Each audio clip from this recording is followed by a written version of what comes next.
கர்த்தருடைய பரிசுத்த நாமம் மையப்படுவதாக. உங்களை யாவரையும் மீண்டும் சந்திக்கிறதுல நான் மிகவும் மகிழ்ச்சி அடைகிறேன்.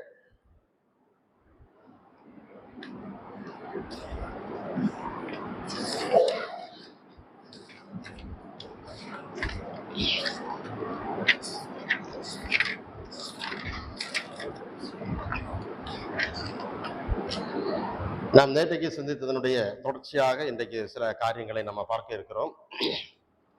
ஒரு வேத பகுதியை முதலாவது வாசிப்போம். நியாயாதிபதிகளின் புஸ்தகம் 2ஆம் அதிகாரம் 10வது வசனம். நியாயாதிபதிகள் 2ஆம் அதிகாரம் 10வது வசனம்.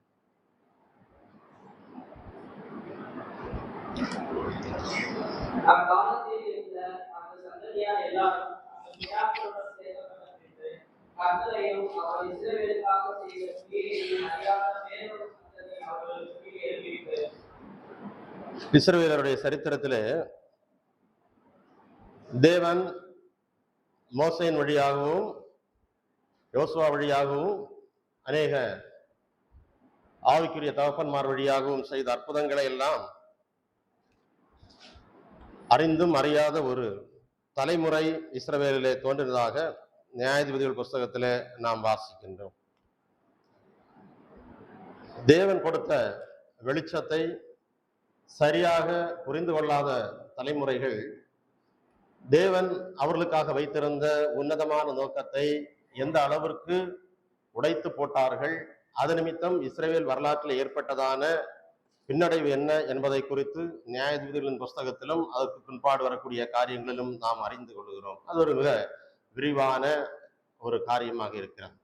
இப்போ நம்முடைய சபை வரலாற்றின் சிந்தனையிலே இது போன்ற ஒரு காரியம்தான் நமக்கும் ஏற்பட்டிருக்கிறது. தேவன் நமக்கு வெளிச்சத்தை கொடுத்தார், நாம் அதை குறித்து படித்து பட்டம் பெறுகிறதற்கு முயற்சி பண்ணுகிறோமே தவிர அதை உலகத்திற்கு வெளிச்சம் வீசுகிறதிலே நாம் தோற்று போயிருக்கிறோம் என்பதுதான் இன்றைக்கு நாம் எதிர்கொள்ளக்கூடிய மிக முக்கியமான ஒரு பிரச்சனை. நமக்கு வேதத்தை குறித்த நல்ல டீச்சிங் இருக்கிறது, அதுல எந்த சந்தேகமும் இல்லை. ஆனால் நமக்கு எந்த விதமான தெய்வ பயமும் இல்லை. வாரந்தோறும் ஆண்டவருடைய சமூகத்திலே நாம் கூடி வந்து அப்பம் பிட்கிறோம், ஆனால் நம்முடைய இருதயங்கள் தெய்வ சமூகத்திலே நொறுங்குகிறதாக இல்லை. நாம் ஞான ஸ்நானம் எடுக்கிறோம், ஆனால் புதைக்கப்படுகிறதாக தெரியவில்லை. அப்படி நமக்கு நிறைய அறிவுகள் இருக்கிறது, ஆனால் வேத வார்த்தைக்கு கீழ்ப்படுதல் இல்லை என்கிற ஒரு துயரமான நிலைமைக்கு நாம் வந்து சேர்ந்திருக்கிறோம். இதற்கு காரணம் என்ன? நாம் சபை அமைப்பை குறித்தும் உபதேசத்தை குறித்தும் கவலைப்பட்ட அளவிற்கு தெய்வீக வெளிப்பாடுகளை குறித்து அக்கறைப்படாதவர்களாக இருக்கிறோம். நாம் ஒரு பாடப்புத்தகம் படிக்கிறது போல, ஒரு பள்ளிக்கூடத்திலே கல்லூரியிலே படிக்கிறது போல நம்முடைய பைபிள் ஸ்டடிகளிலே வேதத்தை படிக்கிறோமே தவிர தேவன் என்னோடு என்ன பேசுகிறார், இது எனக்கு கிடைத்த ஒரு புதிய வெளிப்பாடு என்று ஆண்டவருடைய வார்த்தையை ஏற்றுக்கொள்ளக்கூடிய அளவிலே நம்முடைய மனநிலைகள் இல்லை. இதனாலே நம்மில் அநேகர் வேத அறிஞர்களாக மாறிக்கொண்டிருக்கிறார்கள். தெய்வ ஊழியக்காரர்கள், தெய்வ பிள்ளைகள், தெய்வ விசுவாசம் உடையவர்கள் என்கிற காரியத்திலே பேரளவு பின்தங்கி இருக்கிறோம் என்பதுதான் ஒரு துயரமான ஒரு சம்பவம். ஆகவே நம்முடைய படிப்பிற்கு ஏற்ற கீழ்ப்படுதல் இல்லாமல் போய்விட்டு இருக்கிறது. அதுபோல நம்முடைய வாழ்க்கையிலே ஒரு சில சர்ச் ஆக்டிவிட்டிஸ் இருக்கிறது, சபை வாழ்விலே நமக்கு ஜீவன் இல்லை என்ற ஒரு நிலைமைக்கு நாம் இன்றைக்கு வந்து சேர்ந்திருக்கிறோம். அப்படி மொத்தத்திலே நான் சொல்ல போனால் நாம் ஆரோக்கியமான உபதேசத்தை கையில வைத்திருக்கிறோம், ஆனால் தேவனுக்கு அர்ப்பணிக்கிற விஷயத்திலே மிக மிக மோசமானவர்களாக இருக்கிறோம். எந்த அளவுக்கு நாம் ஆரோக்கியமான உபதேசத்தை அறிந்து கொண்டோமோ அந்த அளவிற்கு மற்ற எல்லா சபையாரை விட நாம் தேவனுக்கு அர்ப்பணித்த வாழ்வை வாழ வேண்டியவர்களாக இருந்தோம். ஆனால் நமக்கு பேச்சிலே தான் இருக்கிறது, நமக்கு பலம் இல்லை, ஆவிக்குரிய பலம் இல்லை. இது ஒரு நிதர்சனமான உண்மை. இதை ஏற்றுக்கொள்ளக்கூடிய மனப்பக்குவம் கூட இன்றைக்கு அநேகருக்கு இல்லை. அதன் மிகப்பெரிய சோகம். இதை கேட்கிறதற்கான ஒரு சகிப்புத்தன்மை இல்லாத அளவுக்கு நம்ம மாறிவிட்டோம். அந்த அளவுக்கு உபதேச பெருமை அநேகரை ஆட்டி படைக்கிற ஒரு காலகட்டத்திலே நம்முடைய சபை சென்று விட்டிருக்கிறது. ராஜபாளையம் சபையார் அப்படிப்பட்டவர்கள் அல்ல என்று சொல்லி நான் விசுவாசிக்கிறேன். பிரியமானவர்களே, நாம் சில சத்தியங்களை அறிந்திருக்கிறோம் என்பதனாலே நாம் ஆவிக்குரியவர்களாக இருக்கிறோம் என்று அர்த்தம் அல்ல. நாம் ஒரு ஆவிக்குரிய சபையில் இருக்கிறோம் என்பதற்காக நாம் ஆவிக்குரியவர்களாக இருக்கிறோம் என்று அர்த்தம் அல்ல. இன்னைக்கு ஆவிக்குரியது என்பது தவறாக அர்த்தப்படுத்தப்படுகிறது. ஒரு ஒரு ஒரு புறமதத்தவர்களோ அல்லது ஒரு பெயர் கிறிஸ்தவர்களோ ஒரு திருமணம் நடத்தினால் அது வேறு திருமணம். நம்முடைய சபையார் நடத்தினால் அது ஆவிக்குரிய திருமணம். சபையார் நடத்தினால் அது ஆவிக்குரிய திருமணம். அந்த ஆவிக்குரிய தன்மையை குறித்து நமக்கு கவலை இல்லை. அதே போலதான் நம்முடைய ஆவிக்குரிய வாழ்க்கை. நாம என்ன செஞ்சாலும் அது ஆவிக்குரியது. நம்முடைய வாழ்க்கை ஆவிக்குரியதா இருக்கிறதா, மாம்சத்துக்குரியதா இருக்கிறதா, தேவனுக்கு பிரியமுள்ளதா இருக்கிறதா, நம்முடைய சுய விருப்பங்களை நிறைவேற்றுகிறோமா என்பதை பகுத்து அடையாளம் காணக்கூடிய அளவிற்கு நமக்கு ஆன்மீகமான பகுத்தறிவு இல்லை. ரோமர் 12ஆம் அதிகாரத்திலே நம்ம வாசிக்கிறது போல மனம் பகுத்தறியத்தக்கதாக அந்த மனதிலே நமக்கு புதிதாக்கம் இல்லை. பிரியமானவர்களே, புதிய மனம் இல்லாமல் ஒருவர் விசுவாசியாக வாழ முடியாது என்பதை நீங்கள் அறிய வேண்டும். பழைய மனதோடு கூட நீங்கள் புதிய விசுவாசிகளாக வாழ முடியாது. ஆவிக்குரிய விசுவாசிகளாக வாழ்கிறதற்கு நமக்கு புதிய மனம் தேவை. அதைத்தான் ரோமரிலே மிக தெளிவாக சொல்லப்பட்டிருக்கிறது. தேவனுடைய நன்மையும் பிரியமும் பரிபூரண சித்தமும் என்னவென்று பகுத்தறியத்தக்கதாக உங்கள் மனம் புதிதாகிறதுனாலே நீங்கள் மறுரூபமாகுங்கள். மனம் புதிதாகுதல். நம்முடைய பழைய மனதை கொண்டு புதிய வாழ்க்கை வாழ முடியாது. நாம் எல்லாரும் புதிய வாழ்க்கை வாழ்கிறதற்கு பழைய மனத்தினாலே முயற்சி பண்ணுகிறோம். அது நடக்காது. அதுல முதலாவது அடையாளம் காண வேண்டும். அப்போ இந்த சிந்தனைகள் உங்களுக்கு அந்த நிலையிலே பிரயோஜனப்பட வேண்டும் என்று சொல்லி நான் நினைக்கின்றேன். நம்முடைய வாழ்க்கையிலே நம்முடைய வாழ்வை விட, ஆவிக்குரிய வாழ்க்கையை விட உபதேசம் அதிகமாக இடம் பிடித்து விட்டிருக்கிறது ஒரு ஆபத்தான விஷயம் என்பதை நாம் முதலாவது தெரிந்து கொள்ள வேண்டும். நாம் இன்னும் கேட்கிறதற்கு பிரயாசப்படுகிறதை விட நான் கேட்கிற காரியத்துக்கு கீழ்ப்படுகிறதற்கு நான் பிரயாசப்பட வேண்டியதுதான் மிக மிக முக்கியமான ஒரு காரியம். நாம் நிறைய அறிவிக்கப்பட்டிருக்கிறோம், மறைந்திருக்கிறோம், நிறைய செய்தியாளர்களுடைய நிறைய செய்திகளை கேட்கிறோம். அதை எல்லாவற்றையும் நம்முடைய புத்தக குறிப்புகளிலே குறித்து வைத்து விடுகிறோம். அதோடு கூட அவற்றை விட்டு விடுகிறோம். நம்முடைய வாழ்க்கையிலே அது இடம் பிடிக்க நாம் இடம் கொடுக்காத பட்சத்தில் நாம் மிகப்பெரிய சிக்கலுக்குள்ளே மாறிவிடுகிறோம். நேற்றுக்கு நான் உங்களோடு கூட சொன்னேன், சீர்திருத்த இறையியலை போதிக்கக்கூடியவர்கள், சீர்திருத்த போதனைகளை சபையிலே கொண்டு வந்தவர்கள் என்ன கேள்வி எழுப்பினார்கள்? ஒரு பரிசுத்தமான தேவனுக்கு முன்பாக ஒரு பாவியாகிய மனிதன் நிற்பது எப்படி? அவர்கள் எழுப்பின முக்கியமான கேள்வி அதுதான். சிஸ்டமேட்டிக் தியாலஜியினுடைய அடிப்படையில் இருக்கக்கூடிய மிக முக்கியமான கேள்வி அதுதான். பரிசுத்தமான தேவனுக்கு முன்பாக ஒரு பாவியாகிய மனிதன் நிற்பது எப்படி? அதற்கான பதிலை வேதத்திலிருந்து அவர்கள் மிக தெளிவாக நமக்கு கற்றுக் கொடுத்தார்கள். ஒரு மனிதன், பாவியாக பிறந்த மனிதன், முற்றும் கதியற்று போன ஒரு மனிதன் தெய்வ சமூகத்திலே நிற்க வேண்டும் என்றால் அவனால் முடியாது. அவன் கிருபையினால் இயேசு கிறிஸ்துவின் மூலமாக விசுவாசத்தை கொண்டு அவன் தெய்வ சமூகத்திலே பரிசுத்தம் உள்ளவனாக மாற்றப்படுகிறான், நீதிகரிக்கப்படுகிறான் என்று சொல்லி வேதம் சொல்லுகிறது. அந்த சத்தியங்களை அவர்கள் நமக்கு ஆழமாக கற்றுக் கொடுத்தார்கள். இதுதான் நம்முடைய அடிப்படை. ஆனால் அதன் பிறகாக சகோதர சபை என்ன கற்றுக் கொடுத்தது? இன்னைக்கு நமக்கு அநேக நேரங்களில் இதற்கு மேலாக கற்றுக் கொடுக்கிறதுக்கு ஒன்றும் இல்லை. நாமும் அதைத்தான் போதித்து கொண்டிருக்கிறோம். சகோதர சபை இதை கற்றுக் கொடுக்கிறதுக்காக எழுதுகிற சபை அல்ல.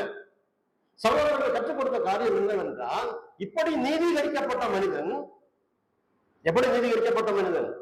விசுவாசத்தினாலே இயேசு கிறிஸ்துவின் வழியாக நீதிகரிக்கப்பட்ட மனிதன் எப்படி இந்த உலகத்தில் ஒரு நீதி உள்ள வாழ்வை வாழ முடியும், வாழ வேண்டும் என்பதை குறித்து கற்றுக் கொடுத்தவர்கள் தான் நம்முடைய சகோதரர்கள். ஆகையினாலே நமக்கு இந்த நீதி உள்ள வாழ்வை குறித்து நமக்கு அக்கறை இல்லாவிட்டால், நீதி உள்ள வாழ்வு வாழ வேண்டும் என்ற விழிப்புணர்வு நமக்குள்ளே இல்லாமல் போய்விட்டால், நாம் சபையாக கூடி வருகிறதே ஒரு வீணான காரியமாக மாறும். நாம் சகோதர சபையாராக இருக்கிறோம் என்பதே ஒரு அர்த்தம் இல்லாத காரியமாக மாறிவிடும். நாம் கடந்த நாட்களிலே திரும்பி சென்று பார்த்தால் இதைத்தான் நாம் புரிந்து கொள்ளுகிறோம். ஒரு நீதீகரிக்கப்பட்ட மனுஷன் எப்படி இந்த பாவமான உலகத்தில் நீதி உள்ளவனாக வாழ முடியும், வாழ வேண்டும்? நாம் இதை பற்றி பேசுகிறோமா? இந்த நாட்களிலே நாம் இதை குறித்து சிந்திக்கிறோமா? இது மிக கேள்விக்குறி. நாம் இன்றைக்கும் பழைய பாட்டையே பாடுகிறோம், இப்பொழுதும் அஸ்திவாரத்தை குறித்தே பேசுகிறோம். விசுவாசத்தினால் நீதிகரிக்கிறது எப்படி? நமக்கு சுவிசேஷ பிரசங்கத்திலும் அதுதான் இருக்கிறது, சபை பிரசங்கத்திலும் அதுதான் இருக்கிறது. விசுவாசிகள் திரும்ப திரும்ப அதை கேட்டு கேட்டு நமக்கு சலித்தே போய்விட்டது. இப்போ நான் விசுவாசத்தினால் நீதிகரிக்கப்பட்டிருக்கிறேன், நான் பரலோகத்துக்கு போய் சேர்ந்துருவேன், இது மட்டும்தான் நமக்கு தெரிஞ்ச பாடம். இதுக்குள்ளாகவே நம்ம ஆழங்களை தோண்டி தோண்டி இருக்கிறோமே தவிர, நீதிகரிக்கப்பட்ட மனிதன் இந்த உலகத்திலே எப்படி பரிசுத்தவானாக நீதிமானாக வாழ முடியும் என்று வேதம் என்ன சொல்லுகிறது? நான் அதற்கு முயற்சி பண்ணுகிறேன், நான் எப்படி வாழ்ந்து கொண்டிருக்கிறேன் என்பதை இன்றைக்கு போதிக்கிறதற்கு நம்முடைய சபைகளிலே நாம் திராணியற்றவர்களாக மாறி இருக்கிறோம். ஊழியக்காரர்களாக, மூப்பர்களாக, சகோதரர்களாக, சகோதரிகளாக இதிலே நாம் திராணியற்றவர்களாக நாம் மாறி இருக்கிறோம். நாம் பாவிகளை போல வாழ்கிறோம் என்பதுதான் மிக மிக வேதனையான ஒரு விஷயம். இப்படி வாழ்ந்தால் போதுமா? வேதம் இதைத்தானே நமக்கு சொல்லுகிறது. வேதம் நம்மிடத்துல என்ன பேசுகிறது? இதை இந்த நாட்களில் நாம் திரும்பி பார்க்க வேண்டியது ரொம்ப ரொம்ப அவசியமான ஒரு காரியம். நாம் எந்த அளவுக்கு நீதிகரிப்பை குறித்து வாதம் பண்ணி கொண்டிருக்கிறோமோ, அதற்காக நாம் போராட்டம் பண்ணி கொண்டிருக்கிறோமோ, அந்த அளவுக்கு மறு உருவமாகுதலை குறித்து நாம் மறந்து விட்டிருக்கிறோம். நீதிகரிப்பை குறித்து பேசி பேசி மறு உருவமாகுதலை குறித்து நாம் மறந்து விட்டிருக்கிறோம். நாம் மறு உருவம் அடைய வேண்டாமா? இல்ல இயேசு கிறிஸ்து வரும்போது நம்மளை மறு உருவமாக்கி கொண்டு போவார் என்கிற அந்த காரியம் மட்டும் போதுமானது தானா? இயேசு கிறிஸ்து திரும்ப வரும்போது நம்முடைய சரீரம் மறு உருவம் ஆகும் என்பதில் சந்தேகம் இல்லை. ஆனால் யாருடைய சரீரம் மறு உருவம் ஆகிறது என்றால், இன்றைக்கு மறு உருவமான வாழ்க்கை வாழ்ந்து கொண்டிருக்கக்கூடியவருடைய சரீரம் தான் மறு உருவமாகும். இன்றைக்கு எனக்கு மறு உருவமான ஒரு வாழ்க்கை வாழ முடியாவிட்டால் என்னுடைய சரீரம் நாளைக்கு மறு உருவமாகும் என்று எப்படி நான் நம்ப முடியும்? ரட்சிக்கப்பட்ட எனக்கு என்னுடைய வாழ்க்கையில இன்னைக்கு பாவத்தின் மீது வெற்றி அடைகிறதற்கான பலனை என் சிலுவை பலி எனக்கு கொடுக்காவிட்டால், நாளைக்கு நான் செத்து போன பிறகு ஆண்டவருடைய வல்லமையை கொண்டு நான் உயிரோடு என்பதற்கு என்ன காட்சி இருக்குது? இதனால் நம்முடைய உபதேசங்கள் ஏக குளறுபடியில் இருக்கிறது. நம்ம என்ன பேசுகிறோம் என்று மற்றவர்கள் புரியவே இல்லை. நம்ம பேசக்கூடிய சுவிசேஷமும், நாம பேசக்கூடிய நீதிகரிப்பும், செக்யூரிட்டி ஆஃப் சால்வேஷனும் இதெல்லாம் மற்றவர்களுக்கு புரியவே இல்லை. ஏனென்றால் நம்முடைய வாழ்க்கையில் எதுவும் இல்லை. ஏன் இப்படிப்பட்ட ஒரு பின்னடைவு நமக்கு ஏற்பட்டது என்பது ரொம்ப ரொம்ப முக்கியமான ஒரு காரியம். ரோமர் 8ஆம் அதிகாரம் 1ஆம் வசனம் நமக்கு எல்லாருக்கும் ரொம்ப பிரியமான ஒரு வசனம் இல்லையா? ரோமர் 8ஆம் அதிகாரம் 1ஆம் வசனம் எல்லாருக்கும் பிரியமான வசனம், மனப்பாடமான வசனம். அப்ப நமக்கு என்ன இல்லை? ஆக்கிரை தீர்ப்பு இல்லை. குறிப்பா சகோதர சபைக்கு ஆக்கிரை தீர்ப்பு மொத்தத்திலே கிடையாது. சரிதான? ஆனால் 2வது வசனம் நாம் யாரும் கவனிக்கிறதும் இல்லை, அதை ஏற்றுக்கொள்ளுகிறதற்கு நமக்கு விருப்பமும் கிடையாது. நாம் எல்லாரும் ஒரு பக்கத்தை படித்துக் கொண்டு போய்கொண்டே இருக்கிறோம். நம்முடைய வேத படிப்பில் நமக்கு ஏற்படக்கூடிய தோல்வி இருந்தால் நாம் ஒரு பக்கமாக படித்துக் கொண்டே இருக்கிறோம். இன்னொரு பக்கத்தை நாம் மறந்து விடுகிறோமா, நம்ம அறியாம விட்டு விடுகிறோமா என்பது நமக்கு தெரியவில்லை. இதுதான் நம்முடைய வாழ்க்கையில் ஏற்பட்டிருக்கக்கூடிய ஆவிக்குரியதான மிகப்பெரிய ஒரு பின்னடைவு என்று நாம் தெரிந்து கொள்ள வேண்டும். அப்போ அந்த ரோமர் 8ஆம் அதிகாரம் 1ஆம் வசனம் மட்டும் நமக்கு போதும் என்றால், ரோமர் நிருபத்திலே 5 அதிகாரங்கள் நமக்கு போதுமானது. 5 அதிகாரத்தை பேசிவிட்டு 8ஆம் அதிகாரம் 1ஆம் வசனத்தை பேசிவிட்டு பவுல் ரோமர் நிருபத்தை முடித்திருக்கலாம், முற்றுப்புள்ளி வைத்திருக்கலாம். ஆனால் 6ஆம் அதிகாரம் முதல் அடுத்து பேசுகிறாரே கடைசி வரைக்கும், அங்கேதான் அநேக விஷயங்கள் இருக்கிறது. ஏன் அதை பற்றி பேசுகிறார்? அப்ப அதை பற்றி ஏன் நம்முடைய வாழ்க்கையில நாம் அதை குறித்து சிரத்தை செலுத்தவில்லை என்பதை நாம் சிந்தித்து பார்க்க வேண்டும். பவுல் ஒருபோதும் நீதிகரிப்பை பேசிவிட்டு விடுதலையை பேசாமல் விட்டதில்லை. அவர் எப்பொழுது நீதிகரிப்பை குறித்து பேசி இருக்கிறாரோ அங்கே அதன் பிரகாரம் தொடர்ச்சியாக விடுதலையை குறித்தும் அவர் பேசி இருக்கிறார். ஆகவே பிரியமானவர்களை, இந்த காரியங்களை குறித்து நாம் சிந்திக்க வேண்டியது இந்த நாட்களிலே அவசரமான ஒரு அவசியமாய் இருக்கிறது. நமக்கு அடிப்படையான காரியங்கள் நமக்கு தெரியும், ஆனால் அதுவே நம்மை ஒரு விதத்திலே ஆவிக்குரிய நிலைமையிலே நம்மை ஒரு வளர்ச்சியற்ற நிலைமையிலே வைத்துக் கொண்டிருக்கிறது. அதிலே நாம் திருப்திப்பட்டவர்களாக இருக்கிறோம். இந்த சுய திருப்தி நம்மை ஓரளவு லவோதிக்கேயா சபையினுடைய சுபாவங்களுக்குள்ளாக கொண்டு போய் நிறுத்தி இருக்கிறது. நமக்கு எல்லாமே இருக்கிறது, ஆனால் ஆண்டவருடைய பார்வையிலே நாம் நிர்வாணிகளாக இருக்கிறோம். ஆவிக்கிற நிலையிலே நம்மிடத்துல எதுவும் இல்லை. நம்ம மற்றவர்களை குறித்து பெரிய பாராட்டுகிறோம், மற்ற சபையாரை குறித்தெல்லாம் நாம் ஏளனமாக கூட பேச நமக்கு தயக்கம் இல்லை. என்ன பேசுறீங்க, என்ன உபதேசம் பேசுறீங்க, உங்களுக்கு சபையை பற்றி என்ன தெரியும், உங்களுக்கு பந்தய பற்றி உங்களுக்கு என்ன தெரியும், ஞானஸ்நானத்தை பற்றி உங்களுக்கு தெரியும், வருகை பற்றி உங்களுக்கு என்ன தெரியும்? எங்களுக்கு நிறைய தெரியும். ஆனால் தேவன் நம்மை பார்க்கும்போது ஆன்மீகமான நிலையிலே வெறும் நிர்வாணிகளாக பார்க்கிறார். நம்மிடத்தில் எதுவும் இல்லை. ஏன் இல்லை? பேச்சிலே மட்டும் நமக்கு இருக்கிறது, செயலிலே அது நடைமுறைப்படுத்தப்படவில்லை. நமக்கு எங்கே நாம் தோற்று போனோம்? இதான் நம்ம சிந்திக்க வேண்டிய முக்கியமான காரியம். எபிரேயர் 2ஆம் அதிகாரம் 1-4 வரைக்கும் நம்ம வாசிப்போம். எபிரேயர் 2ஆம் அதிகாரம் 1-4 வரைக்கும்.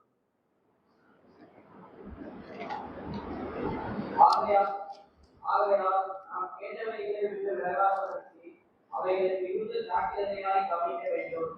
ஏனெனில் தேவதூதர் மூலமாய் சொல்லப்பட்ட அர்த்தத்திற்கு விரோதமான எந்த செய்திக்கும் கீழ்ப்படியாமைக்கும் நீதியான தண்டனை வரப்பெற்றவாக அவர்களுடைய வசனம் உறுதிப்படுத்தப்பட்டிருக்க, முதலாவது கர்த்தர் மூலமாய் அறிவிக்கப்பட்டு பின்பு அவரிடத்தில் கேட்டவர்களாலே நமக்கு உறுதியாக்கப்பட்டது. அடையாளங்களினாலும் அற்புதங்களினாலும் பலவிதமான பலத்த செய்திகளினாலும் தம்முடைய சித்தத்தைப்படி பகிர்ந்து கொடுத்த பரிசுத்த ஆவியின் வரங்களினாலும் தேவன் தாமே சாட்சி கொடுத்ததுமாய் இருக்கிற இவ்வளவு பெரிதான ரட்சிப்பை குறித்து நாம் கவலை அடைப்போமானால் தண்டனைக்கு எப்படி தப்பித்துக் கொள்வோம்?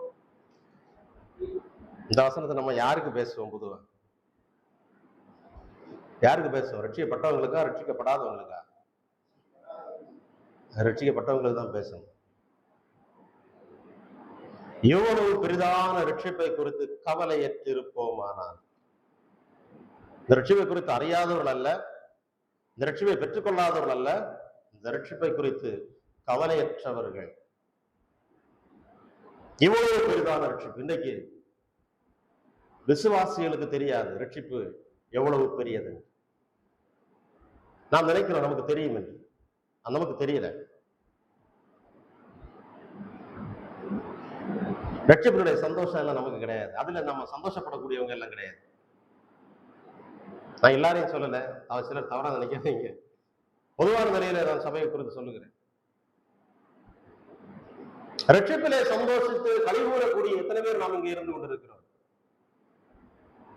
அநேகர் ஆண்டினுடைய முதலாவது நாள் இல்லைன்னா அவ்வப்போது சபையில சாட்சிகள் எல்லாம் சொல்லுவாங்க. ஆண்டவரை மேம்படுத்தும்படி சாட்சி சொல்லுவாங்க. அது நல்ல விஷயம். நான் அந்த சொல்லக்கூடிய விஷயத்தை நான் அப்படி குறைபாடு சொல்றேன். சாதாரண நான் சொல்லும் போது பெரும்பாலும் நம்ம எந்த காரியங்களை குறித்து அதிகமாக நம்ம சாட்சி சொல்லுகிறோம். எனக்கு தேவன் இந்த ஆண்டுல என்ன கொடுத்தார்? வீடு கொடுத்தார். வீடு இல்லாம இருந்த வீடு கொடுத்தார். சந்தோஷமான செய்தி தான். கல்யாணம் நடக்காம இருந்து நடந்துருச்சு, சந்தோஷமான செய்தி தான். பிள்ளை பேர் இல்லாம இருந்துருச்சு, கிடைச்சிருச்சு, சந்தோஷமான செய்தி தான். படிக்க இடம் கிடைச்சிருச்சு, அதுவும் படிக்கிறதுக்கு மெடிசன்ல கிடைச்சிருச்சு, ரொம்ப சந்தோஷமான செய்தி தான். வேலை தேடிட்டு இருந்தோம், வேலை கிடைச்சிருச்சு, அது இங்க இல்ல சிங்கப்பூர்ல கிடைச்சிருச்சு, அதுவும் நல்ல செய்தி தான். எல்லாம் நன்றி செலுத்தக்கூடிய விஷயங்கள் தான். ஆனால் இவை எல்லாவற்றையும் விட நன்றி செலுத்தக்கூடிய விஷயம் இருக்கிறது, ஒரு விசுவாசம். இதை ஒன்றுமே ஒரு பொருட்டாக எண்ணாத அளவுக்கு சந்தோஷமாக சாட்சி சொல்லக்கூடிய, நன்றி செலுத்தக்கூடிய ஒரு விஷயம் இருக்கிறது. அது என்னுடைய ரட்சிப்பு. ரட்சிப்பு இவ்வளவு பெரியதென்று நமக்கு தெரியவில்லை. அநேக விசுவாசிகளுக்கு ரட்சிப்பு ஒரு வீட்டை விட பெருசு என்று தெரியவில்லை, ஒரு காரை விட பெருசு என்று தெரியவில்லை, ஒரு கல்யாணத்தை விட பெருசு என்று தெரியவில்லை, ஒரு சிங்கப்பூருக்கோ அமெரிக்காவுக்கோ வேலை கிடைக்கிறதை விட பெருசு என்று தெரியவில்லை. நமக்கு ரட்சிப்பு ரொம்ப சாதாரணமான விஷயம். வேதம் சொல்லுகிறது இவ்வளவு பெரிதான ரட்சிப்பு, இதை குறித்து கவலையற்று இருப்போமானால் என்று சொல்லுகிறது. பெரிய ஒரு விஷயத்தை குறித்து நமக்கு அக்கறை அதிகம் இல்லையா? அதை குறித்து அதிகமாக நம்ம சிரத்தை எடுத்துக் கொள்ளுவோம். விலை மதிப்பு உறைந்த பொருட்களை குறித்து நம்ம கவலை செலுத்துகிறது கிடையாது. நம்ம எல்லாரும் வீட்டை விட்டு இப்ப கிளம்பி வந்த போது எல்லாரும் வீட்டை எல்லாம் பூட்டி கீ எல்லாம் கையில் எடுத்துட்டு வந்திருப்பீங்க இல்லையா? வந்தீங்களா இல்லையா? அதான் போட்டு வந்துட்டீங்களா? வீட்டை கதவை வெளியே பூட்டணும். அதுக்கு முன்னாடி வீட்டுக்குள்ள வேற சில இடங்களும் பூட்டிட்டு வந்தோமா இல்லையா? எந்தெந்த இடங்களை ரொம்ப கவனமா பூட்டிட்டு வந்தீங்க? வீட்டுல ஒரு பழைய கிரைண்டர் கிடக்குது, ரொம்ப கவனமா கீ போட்டு பூட்டி வச்சுட்டு வந்துக்கிட்டீங்களா? இல்ல, வேற என்னென்ன பூட்டி வச்சுட்டு வந்தோம் இல்ல? எதை போட்டு வச்சுட்டு வந்து, எதை குறிச்சு அக்கறை இருக்கு? சும்மா ஒரு கற்பனைக்கு, திடீர்னு நம்முடைய வீட்டுல தீப்பிடிச்சு போச்சுன்னு வச்சுருங்க, முதல்ல நம்ம சிந்தை எங்க போகும்? எதை பற்றி போகும்? வீட்டுல ஒரு அம்மி கிடந்துச்சு, அது என்ன ஆச்சோன்னு போகுமா? அப்ப எதுக்கு?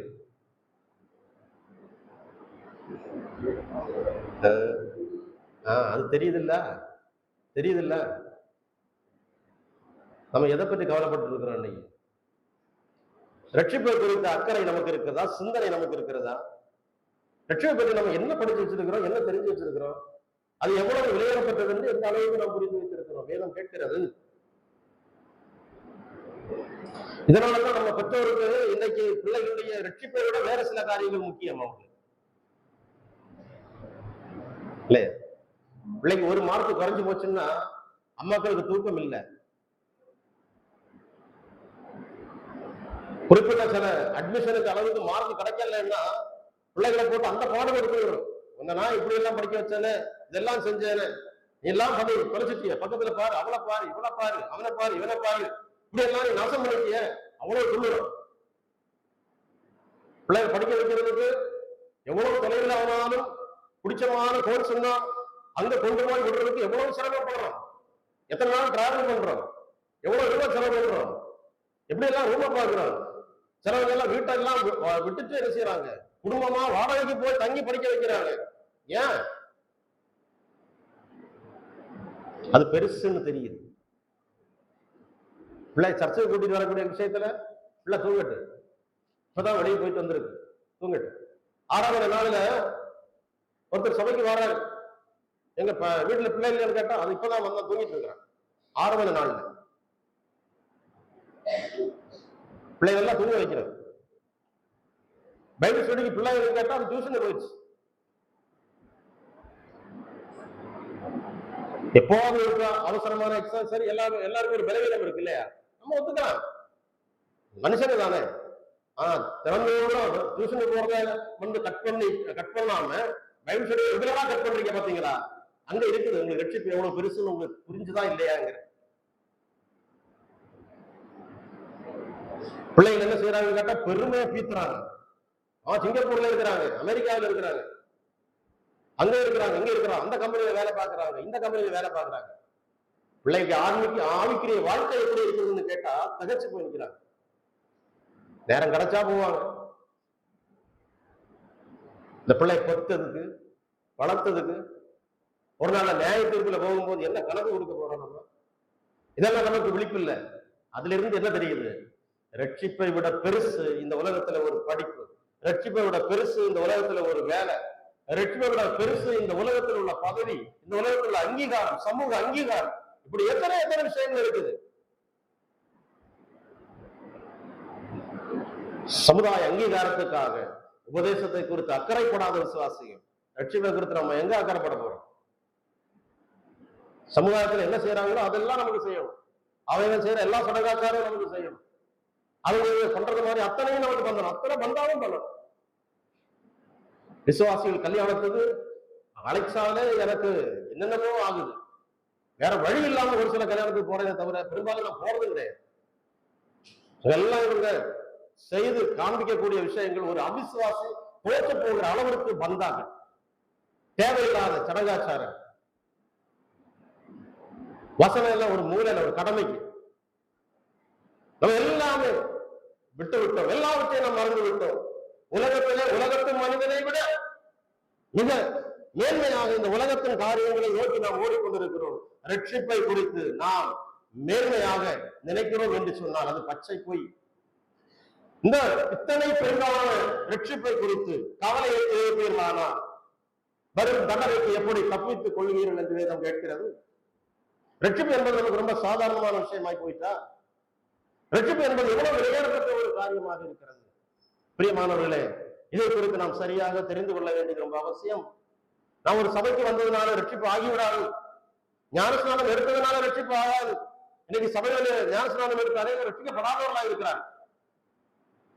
பிள்ளைகளுக்கு ஒரு குறிப்பிட்ட வயது வந்தவுடனே பெற்றோர் ஞானஸ்நானம் கொடுக்கும்படி வற்புறுத்துகிறார்கள் சபையில. அந்த பிள்ளைகள் ரட்சிக்கப்படாமல் ஞானஸ்நானம் எடுத்ததுனால அதன் பிறகு அந்த பிள்ளைகளை ஒரு காலத்தில் வெற்றிக்குள்ள வழிநடத்தவும் முடியாது. அப்படி ஞானஸ்நானம் கேட்டு கொடுக்கலன்னா ஊழியருக்கு பிரச்சனை, மூப்பருக்கு பிரச்சனை. என் பிள்ளைக்கு மட்டும் ஏன் கொடுக்க மாட்டீங்க? அந்த அவங்க பையனுக்கு கொடுத்தீங்க, இவங்க பொண்ணு கொடுத்தீங்க, என் பையன் மட்டும் என்ன அவ்வளவு பெரிய குருடனா இருக்கிறானா, அவன் அப்படி நடக்கிறானா இப்படி நடக்கிறானா, என் பிள்ளைங்க நல்லா தானே இருக்கிறான். ஏமா உன் பிள்ளை நல்லா நடந்தா என்ன, மோசமா நடந்தா என்ன, பிள்ளை ரட்சிக்கப்பட்டதா இல்லையா? அத சொல்றதுக்கான திராணி உனக்கு இருக்குதா? உன் பிள்ளையோட வாழ்க்கையில் என்ன மாற்றம் வந்திருக்குது அப்படின்னு யாராவது ஒருத்தர் கேட்டாச்சுன்னா அவ்வளவுதான், ஓப்பட்ட சண்டைக்கு போயிடுவாங்க. ஊழியக்காரங்கிட்ட சண்டைக்கு போயிடுவாங்க. இந்த ஊழியக்காரங்களுக்கு தேவையில்லை, துரத்தி விட்டுருங்க, அவ்வளவுதான். எங்களுக்கு சபை வேணும். எதுக்கு? எங்க விருப்பம் போல வாழ்றதுக்கு ஒரு சபை வேணும். எங்களுக்கு சில உபதேசங்கள் தெரியும், நாங்க அதை வச்சு பிழைச்சுக்குவோம். பிரியமானவர்களே, மோசம் போகாதுங்கள், காலம் கடைசி. இந்த கடைசி காலத்திலே தேவ பக்தியின் வேஷத்தை தரித்துக் கொண்டு அதன் பலனை மறுதளிக்கிற மக்கள் பெருகி இருக்கிறார்கள். நீங்கள் நானும் அப்படிப்பட்ட ஒரு வேஷதாரிகளாக வாழ்ந்துவிட்டால் வருகையின் நாளிலே நாம் போய் சேருவோமா இல்லையா என்பது கூட கேள்விக்குறியாகிவிடும். அருமையான ஐயா நேற்று சொன்னாங்க, என்னுடைய ரட்சிப்பை பற்றி நான் அடிக்கடி சந்தேகப்படுகிறேன்னு சொன்னாங்க. அது நியாயமானது. நான் ஆயுசு முழுக்க சந்தேகப்பட்டிருக்கிறேன், ரட்சிக்கப்பட்ட நாளில் இருந்து இதுவரைக்கும். ஏன் அந்த சந்தேகம் வந்ததுங்கிறது நமக்கு தெரியும். ரட்சிப்பை பற்றி நம்ம சந்தேகப்படுகிறதுனால தப்பு இல்லை. ஆனா ரட்சிக்கப்படாம இருந்துகிட்டு நான் ரட்சிக்கப்பட்டேன்னு இருக்கிறது அந்த அது ரொம்ப ஆபத்திலே கொண்டு போய் விட்டுவிடும். நான் அடிக்கடி எல்லா சபையிலும் சொல்லக்கூடிய விஷயம் அதுதான். நம்முடைய சகோதர சபையில் எல்லாரும் ஆண்டவருடைய வருகையில் எடுக்கப்பட மாட்டார்கள். நம்முடைய சகோதர சபையிலும் ரட்சிக்கப்படாதவர்கள் இருக்கிறார். ரட்சிக்கப்பட்டே நினைக்கிறவர்கள் ரட்சிக்கப்படாதவர்கள் இருக்கிறார். நம்முடைய ரட்சிப்பை சரியாக உறுதிப்படுத்திக் கொள்ள வேண்டும். வாயினால் அறிக்கையிடுகிறது மாத்திரம் ரட்சிப்பல்ல. வாயினால் அறிக்கையிடும் போது வாழ்க்கையிலே அந்த புதிய பிறப்பு நிகழ்ந்திருக்க வேண்டும். அதை உறுதிப்படுத்தும்படியாக நம்முடைய வாழ்க்கையில மாற்றங்கள் ஏற்பட்டிருக்க வேண்டும். அந்த மாற்றம் ஏற்பட்டால்தான் அங்கே கிருபையினால் விசுவாசம் உண்டாயிருக்கிறது என்று அர்த்தம். ஆகையினால் பிரியமானவர்களே, இவ்வளவு பெரிதான ஒரு ரட்சிப்பு ரோமர் 5ஆம் அதிகாரம் 10வது வசனத்தை கூட நம்ம வாசிப்போம். ரோமர் 5ஆம் அதிகாரம் 10வது வசனம். நாம் தேவனுக்கு சத்துருக்களாய் இருக்கையில் அவருடைய குமாரனுடைய மரணத்தினாலே அவரோடு கூட ஒப்புரவாக்கப்பட்டோமானால், ஒப்புரவாக்கப்பட்ட பின் நாம் அவருடைய ஜீவனாலே ரட்சிக்கப்படுவது அதிக நிச்சயமாமே. இந்த வசனத்துக்கு 2 பார்ட் இருக்கு. முதல் பகுதி என்ன சொல்லுகிறது? நாம் சத்துருக்களாய் இருக்கையில், நாம் யாருக்கு சத்துருக்களாய் இருக்கையில்? தேவனுக்கு சத்துருக்களாய் இருக்கையில் அவருடைய குமாரனுடைய மரணத்தினாலே நாம் என்ன செய்யப்பட்டோம்? ஒப்புரவாக்கப்பட்டோம். 2 பேர் எதிரிகள், நாம போய் சத்துருக்களாக மாறுகிறோம். ஆனால் தேவன் தாமே இறங்கி வந்து இந்த சத்துருத்துவம் மாறும்படியான கிரயத்தை செலுத்தி நம்மை என்ன செய்து கொள்ளுகிறார்? ஒப்புரவாக்கிக் கொள்ளுகிறார். அது உண்மையானால், அது தேவனால் கூடுமானால், அல்லது இயேசு கிறிஸ்துவின் மரணத்திற்கு, சிலுவை பலி மரணத்திற்கு அந்த ஆற்றல் இருக்கிறது உண்மையானால், நல்லா கவனிங்க, இவ்வளவு கொடூரமான நிலையிலே தேவனுக்கு எதிராக இருந்து நரக சிக்ஷைக்கு ஏதுவாக நம்மை ரட்சிக்கிறதற்கு இயேசு கிறிஸ்துவனுடைய சிலுவை பலி மரணம் போதுமானதாக இருக்குமே. ஆனால் அடுத்து என்ன சொல்லப்படுகிறது? அவருடைய ஜீவனாலே, அவருடைய ஜீவனாலே, முதல்ல அவருடைய மரணத்தினாலே, இப்பொழுது அவருடைய ஜீவனாலே. பல மடங்கு அதிகமாக பேசப்படுகிறது. அப்போ அவருடைய மரணத்தினாலே இதெல்லாம் சம்பவிக்குமானால் அவருடைய ஜீவனாலே என்ன சம்பவிக்கிறது? என்ன ரட்சிக்கப்படுவது? என்ன ரட்சிக்கப்படுவது?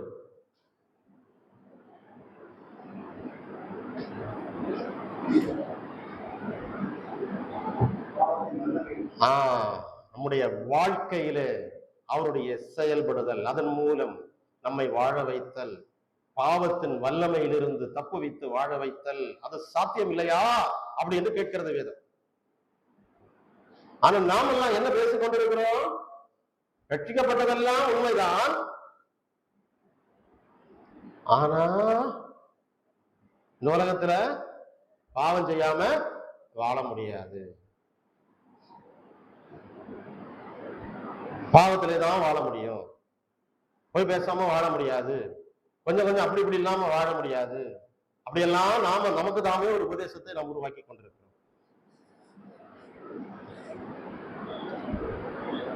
வேதம் நமக்கு என்ன சொல்லுகிறது என்பதை நாம் கவனிக்க வேண்டியது ரொம்ப அவசியமாக இருக்கிறது. பிரியமானவர்களே, இந்த வேத பகுதிகள் வழியாக நாம் கடந்து செல்லும் போது நான் ரொம்ப கவனமாக பார்க்க வேண்டிய ஒரு விஷயம், நம்மை ஆண்டவர் மரித்து நம்மை மீட்டுக் கொண்டது உண்மையே, ஆனால் அவருடைய வாழ்க்கை, அவருடைய ஜீவன் எனக்குள்ள இருக்கிறபடியினால் பாவத்தின் வலிமையிலிருந்தும் நான் தப்பு வைக்கப்பட்ட ஒரு விசுவாசியாக வாழ முடியும் என்று வேதம் சொல்லக்கூடிய உண்மையை நாம் ஏற்றுக்கொள்ள வேண்டும். ரட்சிப்பு, பாவ மன்னிப்பு என்பது எல்லாமே ஒரு வாசல் தான், ஒரு முதல் ஸ்டெப் தான். முதல் வாசல் வழியாக நாம் பிரவேசிக்கிறோம். கானானுக்குள்ளே வாசல்ல பிரவேசிக்கிறோம் என்கிறது போல அந்த வாசலுக்கு உள்ளே போகிறோம். அதான் நம்முடைய பாவ மன்னிப்பு, ரட்சிப்பு என்கிறது. அதன் பிறகு அடுத்த கட்டத்திலாக நாம் தேசத்தை சுதந்திரித்தவர்களாக வாழ்கிறது என்பது நம்முடைய விடுதலையிலே இருக்கிறது. அப்ப பாவத்தின் ஆற்றலில் இருந்து தேவன் நம்மை விடுவித்து நம்மை வாழ வைக்கிறதிலே தான் யதார்த்தமான விசுவாச வாழ்க்கை இருக்கிறது. இதை பற்றி தான் நாம் இப்பொழுது கவலைப்பட வேண்டும். ரட்சிப்பு இலவசமாக கொடுக்கப்பட்டது, நாம் இனி அதை பற்றி கவலைப்பட வேண்டிய அவசியம் இல்லை. அல்லது ஆண்டவருடைய வருகையிலே நாம் மறுஉருவமாக்கப்படுவோம், அதை பற்றி நாம ரொம்ப சிரத்தை எடுக்க வேண்டிய அவசியம் இல்லை. அது பாட்டுக்கு நடக்கும், விசுவாசித்தால் போதும், பேசாம இருந்தால் போதும். ஆனால் இன்னைக்கு நான் விசுவாச வாழ்க்கை வாழ்வதை குறித்து நான் ரொம்பவே சிரத்தை எடுக்க வேண்டிய அவசியம் இருக்கிறது. ஆனால் இதை பற்றி மட்டும் நமக்கு சிரத்தை இல்லை. ஏனென்றால் நமக்கு அப்படிப்பட்ட ஒரு வாழ்க்கை நமக்கு ரொம்ப பிரியமானதாக இன்னும் தோன்றுகிறதா பட்சத்தில் இல்லை. அநேகருக்கு ஒரு விசுவாச வாழ்க்கையும் ஒரு கிறிஸ்தவ வாழ்க்கையும் அவ்வளவு ஒரு கவர்ச்சியான ஒரு காரியமாக தோன்றவில்லை.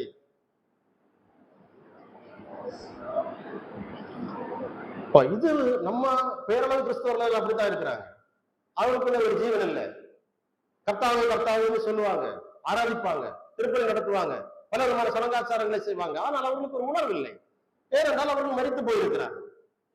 ஆனால் ஜீவனுள்ள விசுவாசி என்று சொல்லக்கூடிய நீங்களும் நானும் அதுபோல இருக்கலாமோ என்று கேட்டால் நிச்சயமாக கூடாது. அதுதான் நமக்கு வேதம் தெளிவாக நமக்கு உணர்த்துகிறது. அப்போ நமக்கு இந்த வாழ்க்கையில உள்ள நிகழ்வுகளை குறித்துதான் ரோமர் 5ஆம் அதிகாரம் தாண்டி நான் நேற்றைக்கு நினைவுபடுத்துறது போல 6 to 8 வரைக்கும் உள்ள பகுதியிலே பவுல் நமக்கு மிக தெளிவாக பேசுகிறார். அப்போ 6 to 8 வரைக்கும் உள்ள காரியங்கள் ரட்சிப்புடைய மீதி பகுதி. நம்ம பாதி பகுதி தான் நம்ம படிக்கிறோம். 5ஆம் அதிகாரம் வரைக்கும் வரும்போது ரட்சிப்பினுடைய பாதி பகுதியை தான் நம்ம படிக்கிறோம். மீதி பகுதி 6 தொடர்ச்சியாக காணப்படுகிறது. நம்ம இந்த சொல்லுவாங்க, பாதி கிணறை தாண்டினா அது போதும் நினைக்கிற செலவு இருக்கிறாங்க. நான் ரட்சிக்கப்பட்டேன், நான் விசுவாசித்தேன், போதும், கிருபையினால மீதி எல்லாம் அவர் பார்த்துக்குவாரு, ஓகே முடிஞ்சது, நான் இந்த பரலோகத்துக்கு போயிடுவேன், நான் எப்படி வாழ்ந்தாலும் பரலோகத்துக்கு போயிடுவேன். இங்கேயாவது நமக்கு பிரச்சனை இருக்கிறது. அப்ப நம்ம பாதியை பற்றி தான் நம்ம பேசுகிறோம். பாதி கிணறு தாண்டினாலும் தாண்டாது, பாதி கிணறு தான் ரொம்ப ஆபத்தான இடம், மீதி கிணறையும் தாண்டணும். அப்ப முழுமையான அந்த ரட்சிப்பினுடைய அனுபவத்திற்குள்ளாக நாம் கடந்து செல்ல வேண்டியது ரொம்ப ரொம்ப அவசியமான ஒரு காரியமாக இருக்கிறது.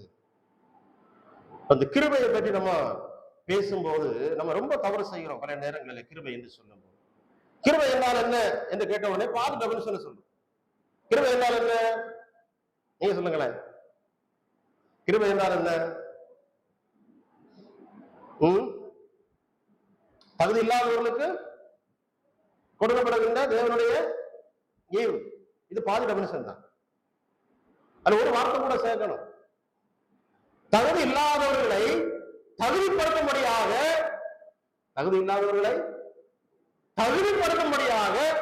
தேவன் கொடுக்கின்ற ஈவுக்கு பேர் தான் கிருபை. அப்புறம் அப்பதான் டெபினிஷன் பூர்ணமாகும். தகுதி இல்லாதவர்கள் கொடுக்கப்படுகிற கிருபை எல்லாருக்கும் தான் கொடுக்கப்படுகிறது. ரட்சிக்கப்படாதவரும் கிருபை கொடுக்கப்படுகிறது. அக்கிரமக்காரன், கொள்ளக்காரன், கொலகாரன் எல்லாருக்கும் இந்த கிருபை கொடுக்கப்படுகிறது. இன்னைக்கு அத்தனை அக்கிரமங்கள் செய்யறவங்க எல்லாம் நல்லா இருக்கிறாங்க. ஆண்டவர் அவர்களை அடிக்கவில்லை. தெய்வ நீதி அவங்களை அடிச்சிருக்கணும். நம்ம பரிதாபப்படுகிறோம். ஒவ்வொரு சம்பவங்களை கேட்கும் போது நம்ம பரிதாபப்படுகிறோம். ஐயோ அங்க எப்படி நடந்துச்சு, தூத்துக்குடி அப்படி நடந்துச்சு, அங்க கோயம்புத்தூர் எப்படி நடந்துச்சு, நம்ம பரிதாபப்படுகிறோம். தேவனுக்கு தெய்வ நீதிக்கு அது பார்த்துட்டு சும்மா இருக்குமா? நிச்சயமா இல்லை. ஆனால் தேவன் ஏன் அழிக்கவில்லை என்றால் தெய்வ கிருபை இன்றைக்கு இந்த கிருபையின் காலத்தில் வைக்கப்பட்டிருக்கிறது. கிறிஸ்துவின் ரத்தத்தின் வழியாக இந்த உலகத்தை ஆண்டவர் பார்க்கும் போது ஆண்டவருடைய நீதி அங்கே தடுக்கப்படுகிறது குறிப்பிட்ட காலம் வரைக்கும். ஆகையினால் தகுதி இல்லாத எல்லாருக்கும் இன்னைக்கு தெய்வ கிருபை காண்பிக்கப்படுகிறது. ரட்சிக்கப்பட்டவர்களுக்கும் ரட்சிக்கப்படாதவர்களுக்கும் காண்பிக்கப்படுகிறது. அப்ப நம்ம ரட்சிக்கப்படுகிறது கிருபையினால் தான், அதிலே சந்தேகம் இல்லை. எதற்காக நமக்கு அந்த கிருபை கொடுக்கப்படுகிறது? எதற்காக? தகுதிப்படும்படியாக. தகுதிப்படும்படியாக. இப்ப விசுவாசி என்பவர்கள் பரலோகத்திற்கு என்று தேவனால் தகுதிப்படுத்தப்பட்டவர்கள் தான் விசுவாசி. அது நம்ம படித்து புரிஞ்சுக்கணும். ரட்சிக்கப்பட்ட பிறகும் தகுதி இல்லாத வாழ்க்கை வாழக்கூடியவன் விசுவாசி கிடையாது. அவர் கிருபை பற்றி பேசினால் அந்த கிருபை தெய்வ கிருபை கிடையாது, மெய்யான கிருபை கிடையாது. இன்னைக்கு கிருபையை பற்றி பாடக்கூடிய பேசக்கூடிய அநேகர் துன்மார்க்கர்களாக இருக்கிறார்கள், துணிகரமானவர்களாக இருக்கிறார்கள். காரணம் அவர்கள் சொல்லுகிறார்கள் கிருபை, கிருபையினால நீங்க ஆண்டவரத்துல வந்துட்டீங்க, உங்களுடைய கடந்த கால பாவம், நிகழ்கால பாவம், ஏன் வருங்கால பாவங்கள் கூட மன்னிக்கப்பட்டு ஆயிற்று. ஆகையிலே நீங்க சந்தோஷப்பட்டு கழி போடுங்கள், உங்க விருப்பங்கள் அத்தனை பாவங்களையும் செய்யுங்கள். இது என்ன கிருபை? இது பிசாசனுடைய கிருபை, தெய்வ கிருபை அல்ல. தெய்வ கிருபை என்பது தகுதிகட்டு இருக்கக்கூடிய, கேவலமாக இருக்கக்கூடிய, அசுத்தமா இருக்கக்கூடிய, கொலைக்காரர்களாய் பாவிகளாய் இருக்கக்கூடிய, மோசத்தனமாக இருக்கக்கூடிய நம்மை தேடி வரக்கூடிய தெய்வ கிருபை என்பது நம்மை தேடி வந்து நம்மை தொட்டு நம்மை குணப்படுத்தி நம்மை பரிசுத்தப்படுத்தி தகுதிப்படுத்தி பரலோகத்திற்கு கொண்டு போகக்கூடிய கிருபை தான் தேவனுடைய கிருபை. இப்ப நம்ம இங்க இருக்கக்கூடிய ஒவ்வொருவரும் நம்ம யோசித்து பார்த்தா தெரியும் நம்ம எவ்வளவு கேவலமானவங்க இல்லையா? அது எந்த மாற்று கருத்தும் இல்லை. வெளியே நம்ம எவ்வளவு புண்ணியவான்களா இருந்தாலும் நம்முடைய அந்தரங்கத்துக்கு தெரியும் நாம் எவ்வளவு கேவலமானவர்கள் என்று. பாவம் பாவம் அந்த அளவிற்கு நமக்குள்ள கடும் மோசமான காரியத்தை செய்து வைத்திருக்கிறது. நம்முடைய சிந்தனைகள் அவ்வளவு சாக்கடைகள் ஓடுகிறது. அத்தனை விதமான தம் நிலையிலே உச்சம் தலையிலிருந்து உள்ளங்கால் வரைக்கும் நமக்கு பாவம் தான். ஆனா அப்படி ஒண்ணு இல்லைன்னு என்னதான் சொன்னாலும், வெளியே என்னத்தான் பேசினாலும், உள்ள இருக்கக்கூடிய பாவத்தின் அழுக்கை ஒரு மனிதனாலும் தடுத்து நிறுத்தவும் முடியாது, தன்னை கழுவி சுத்திகரிக்கவும் முடியாது. ஆனால் நாம் எல்லாரும் அழுக்கானவர்கள் தான், எல்லாரும் மோசமானவர்கள் தான். ஆனால் இப்படி தகுதி இல்லாத நம்மை பரலோகத்திற்கு கொண்டு போகும்படியாக நம்மை தகுதிப்படுத்தக்கூடியதுதான் தேவனுடைய கிருபை. அதனால நான் அடிக்கடி சொல்லுது, எந்த ஒரு பாவிக்கும் சபைக்கு வெளியே எந்த ஒரு பாவிக்கும் தெய்வ கிருபை அழைப்பு கொடுக்கிறதுப்பா. சபைக்கு உள்ளே வந்த பிறகு அவன் பாவியா இருக்கிறதற்காக அல்ல, சபைக்குள்ளே வந்த பிறகு பாவியாய் வாழ்கிறதற்காக அல்ல, சபைக்குள்ளே வந்த பிறகு வாழ்க்கை முறையிலே ஒரு மாற்றம் மிக மிக அவசியமாக இருக்கிறது. இது பரிசுத்தவான்களுடைய சபை. அது மயக்கு பிடிக்கும் போதும் இல்ல, மயக்கு பிடிக்கிறவங்க பேசக்கூடியதல்ல பரிசுத்தவான்கள் என்பது. இங்க இருக்கக்கூடிய ஒவ்வொருவருடைய தரவு உங்களுடைய என்னுடைய தரம் அதுவாக இருக்க வேண்டும். பரிசுத்தவான்கள் என்று சொன்னால் பரிசுத்தவான்களாக இருக்க வேண்டும். அதுதான் சபை. இன்னைக்கு நமக்கு என்ன நடக்கிறது? நமக்கு இங்க என்ன நம்ம பார்க்கிறோம்? ஒருவருக்கு ஒருவர் நம்ம என்ன புரிந்து கொண்டிருக்கிறோம்? நமக்குள்ள என்ன முன்மாதிரி இருக்கிறது இங்க நமக்கு சொல்லுகிறது இருக்கு. ஒருவரை இன்னொருவர் கேவலமாக நடக்கிறோமே தவிர அந்த பரிசுத்தம் என்று சொல்லக்கூடிய முன்மாதிரிகள் இன்னைக்கு மிகவும் குறைந்து போயிருக்கிறோம். நாம் சபையில் இருக்கும்போது வார்த்தைகளை கேட்கிறோம், வெளியே சென்றால் நாம் பழைய மனுஷர்களாக நாம் மாறிவிடுகிறோம். நம்முடைய சுபாவங்களே எந்த விதமான ஒரு மாற்றமும் இல்லை. அப்ப இதை குறித்து வேதம் நமக்கு மிக பயங்கரமாக எச்சரிக்கிறதை குறித்து பார்க்கிறோம். ஒரு பக்கத்தை படிக்கிறது ரொம்ப ரொம்ப ஆபத்தானது, ஒரு பக்கத்தை மாத்திரம் படிக்கிறது ரொம்ப ரொம்ப ஆபத்தானது. வாலிப பிள்ளைகள் சபையில ரொம்ப கவனமாக இருக்க வேண்டும். அப்பா அம்மாவுடைய ஜெபம் நம்மை பரலோகத்துக்கு கொண்டு போகாது. அப்பா அம்மாவுடைய ஜெபம் கேட்ட ஆண்டவர் ஒருவேளை இறங்கி உங்களுக்கு ரட்சிப்புக்கான வாய்ப்பை கொடுக்கலாம். ஆனால் ஜெபம் மட்டும் பரலோகத்துக்கு கொண்டு போகாது. நீங்க தான் அதுக்கு உங்களை ஒப்பு கொடுக்க வேண்டியது அவசியமாக இருக்கு. என் பிள்ளை அப்படி படிச்சுட்டு இருக்கட்டும், என் பிள்ளை அதை பண்ணிட்டு இருக்கட்டும், நான் உட்கார்ந்து ஜெபம் பண்ணிக்கிடுவேன், என் பிள்ளை ஆண்டவர் ஆசீர்வதிப்பாருன்னு சொல்லி நினைக்கக்கூடிய பெற்றோர்கள் நிறைய இருக்கிறாங்க. உங்க ஜெபம் ஆசீர்வாதம், உங்க ஆசீர்வாதம் உலக பிரகாரமான ஆசீர்வாதம் தான், ஓகே. ஆவிக்கிற நிலையிலே அந்த பிள்ளைகள் அவங்க சரியான நிலையிலே சரியான நேரத்திலே தேவனோடு கூட தங்கள் உறவை சரிப்படுத்திக் கொள்ள வேண்டும். நாம் ஒவ்வொருவரை குறித்த நமக்கு கவனமுடையவர்களாக வாழ வேண்டியது அவசியமாக இருக்கிறது. கிறிஸ்து எனக்காக மரித்தார். இதுதான் நம்முடைய நீதிகரிப்பினுடைய மிக முக்கியமான ஒரு பகுதி இல்லையா? அந்த நீதிகரிப்பின் வழியாக நாம் என்ன சொல்லுகிறோம்? என்னுடைய பாவங்கள் எல்லாம் மன்னிக்கப்பட்டது, என்னுடைய குற்றங்கள் எல்லாம் என்னை விட்டு எடுத்து போடப்பட்டது, நான் தேவனுக்கு முன்பாக நிற்க தகுதி பெற்றவனாக மாறி இருக்கிறேன் இல்லையா? இதான் நம்முடைய நீதிகரிப்பில் இருக்கக்கூடிய முக்கியமான விஷயம். அப்ப தேவன் என்னை தமக்கு முன்பாக நிற்கும்போது தகுதிப்படுத்தினார். ஆனால் தேவனுக்கு முன்பாக நான் நிற்கும் போது யாருடைய தகுதியிலே நான் தேவனுக்கு முன்பாக போய் நிற்கிறேன்? என்னுடைய இரட்சகருடைய தகுதியில். என்னுடைய இரட்சகருடைய தகுதிதான் என்னை தேவனுக்கு முன்பாக கொண்டு வந்து நிறுத்துகிறது. அப்ப பரலோகத்திலே ஒரு மனுஷன் கடந்து செல்ல வேண்டும் என்றால் அது ஆண்டவராக இயேசு கிறிஸ்துவனுடைய பலி மரணமே அல்லாமல், அதை விசுவாசிக்கிறவர்கள் அல்லாமல் யாரும் என்ன செய்ய முடியாது, பரலோகத்திலே கடந்து செல்ல முடியாது. எவ்வளவு ஒரு மனிதன் நல்லவனாக வாழ்ந்தாலும், எவ்வளவு தான தர்மங்கள் பண்ணினாலும், எவ்வளவு குற்றங்குறைகளுக்கு விலகி வாழ்ந்தாலும், அது ஒரு மனிதனை பரலோகத்தில் போகிற அளவுக்கு மனிதன் என்ன செய்யறதில்லை, பரிசுத்தப்படுத்துகிறதில்லை. அது முடியாது. ஒரு மனிதனையும் பரலோகத்துக்கு அப்படிப்பட்ட நிலையிலே பரிசுத்தப்படுத்தி கொண்டு போக முடியும். உலகத்துல எல்லா சன்மார்க்கர்களும் இதிலே தோற்று போகிறார்கள். இதுதான் சுவிசேஷம் செய்யக்கூடிய மிகப்பெரிய ஒரு விசேஷம். அதனால துன்மார்க்கர்கள் சுவிசேஷத்தை வெறுக்கிறதை விட சன்மார்க்கர்கள் சுவிசேஷத்தை அதிகமாக வெறுக்கிறார்கள். காரணம், அவருடைய சன்மார்க்கத்துக்கு எதிரான அறைகூவல் தான் சுவிசேஷம். நீ எவ்வளவு சன்மார்க்கமாக உன்னை மாற்றிக் கொண்டாலும், நீ எவ்வளவு உன்னை கழுவினாலும், எவ்வளவு சுத்தப்படுத்தினாலும் நீ சுத்தப்பட முடியாது என்று சுவிசேஷம் சொல்லுகிறது. நீ எவ்வளவு சடங்காச்சாரங்கள் செய்தாலும், நீ என்ன வழிமுறைகளை கையாண்டாலும் அது உன்னை பரலோகத்திற்கு போக தகுதிப்படுத்தாது என்று சுவிசேஷம் சொல்லுகிறது. இதனாலே மத பக்திமான்களும் சுவிசேஷத்தை வெறுக்கிறார்கள். இது நீதியடிப்பில் இருக்கக்கூடிய ஒரு ஆச்சரியமான ஒரு விஷயம். எந்த ஒரு கொடிய பாவிக்கும், எந்த ஒரு துன்மார்க்கர்களுக்கும் இந்த வாய்ப்பை தேவன் கொடுக்கிறார். இதுதான் நமக்கு அறிவிக்கப்படக்கூடிய சுவிசேஷம். ஆனால் அந்த அடுத்த கட்டமாக நம்ம பார்க்கும்போது, இந்த சுவிசேஷத்தை ஒரு மனுஷன் ஏற்றுக்கொண்டு, கிறிஸ்துவை அவனுக்குள்ளாக ஏற்றுக்கொண்டு ஒரு தேவனுடைய பிள்ளையாக மாறும்போது, கிறிஸ்து எனக்காக என்ன செய்தார் என்று கேட்டு நான் நீதீகரிக்கப்பட்டதோடு கூட கிறிஸ்து எனக்குள்ளே இருந்து என்ன செய்கிறார் என்பதை நான் என்னுடைய வாழ்க்கையிலே அனுபவிக்கிற ஒரு நபராக மாறுகிறேன். இந்த அனுபவம் தான் கிறிஸ்தவ வாழ்க்கை. ரட்சிப்பு அல்ல கிறிஸ்தவ வாழ்க்கை, நீதிகரிப்பு அல்ல கிறிஸ்தவ வாழ்க்கை. அது கிறிஸ்தவ வாழ்க்கையுடைய ஆரம்பம். கிறிஸ்தவத்துக்குள்ளே வருவதற்கான ஒரு தொடக்க புள்ளி. அப்ப கிறிஸ்தவ வாழ்க்கை என்பது என்ன? கிறிஸ்து எனக்குள்ளே வாழ்கிறது கிறிஸ்தவ வாழ்க்கை. இந்த கிறிஸ்து எனக்குள்ளே வாழ்கிற முறைமையை குறித்து பேசக்கூடிய காரியங்களைத்தான் நாம் ரோமர் 6-8 வரைக்கும் உள்ள பகுதிகளிலே நம்ம வாசிக்கிறோம். அப்ப அந்த பகுதிகளிலே நமக்கு தெளிவுபடுத்தப்படக்கூடிய காரியம் என்ன? மிக அடிப்படையான ஒரு காரியம். நாம் நேற்றைக்கு பார்த்தது போல, நான் என்னுடைய பழைய மனிதன் சிலுவையில் அறையப்பட்டான் என்பதிலிருந்து தான் அதை ஆரம்பிக்கிறேன். அப்ப எங்க இருந்து ஆரம்பிக்கிறது? என்னுடைய மரணத்திலிருந்து தான் அந்த கிறிஸ்தவ வாழ்க்கையே ஆரம்பிக்கும். நான் மரிக்காமல், என்னுடைய பழைய மனுஷன் சிலுவையில் அறையப்பட்டதை நான் எடுத்துக்கொள்ளாமல் நான் கிறிஸ்தவனாக வாழவே முடியாது. இந்த சத்தியத்தை நாம் புரிந்து கொள்ள வேண்டும். எங்கெல்லாம் நான் தலையெடுக்கிறதோ அங்கே ஒரு விசுவாசி வெட்கப்பட வேண்டும். அங்கே விசுவாசி எச்சரிக்கையாக இருக்க வேண்டும்.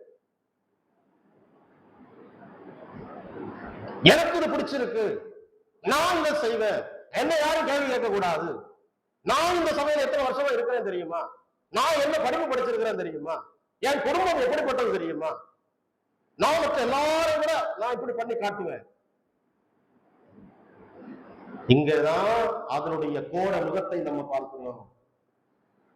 புருஷன் மனைவி கடையில இருக்கக்கூடிய அநேக உரசல்களுடைய மையத்தை நாம் அங்கேதான் பார்க்கிறோம்.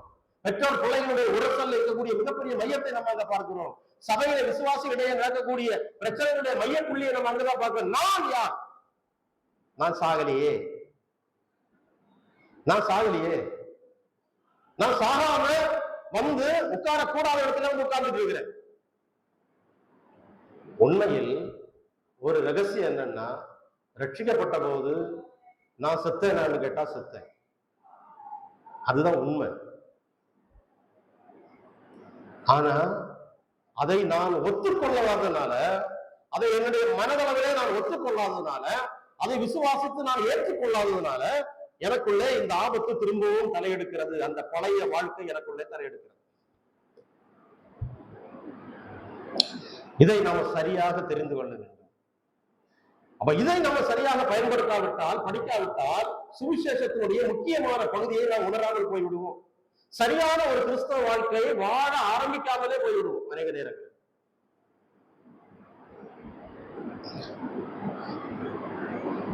ரோமர் 7ஆம் அதிகாரத்திலே வரும்போது பவுல் ரொம்ப மிக முக்கியமாக இந்த நான் என்கிற அந்த சுயத்தினுடைய முயற்சியினாலே ஒரு மனிதனுடைய ஆவிக்குரிய வாழ்க்கை எந்த அளவுக்கு சீர்குலைகிறது என்று பேசுகிறார்.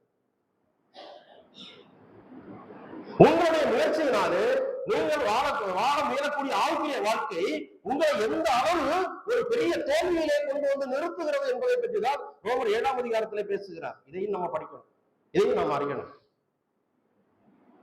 8ஆம் அதிகாரத்திலே நாம வரும்போது ஆவியினால் நடத்தப்படக்கூடிய ஒரு வாழ்க்கையிலே ஒரு விசுவாசி வாழ்கிறதை குறித்து நம்ம படிக்கணும்.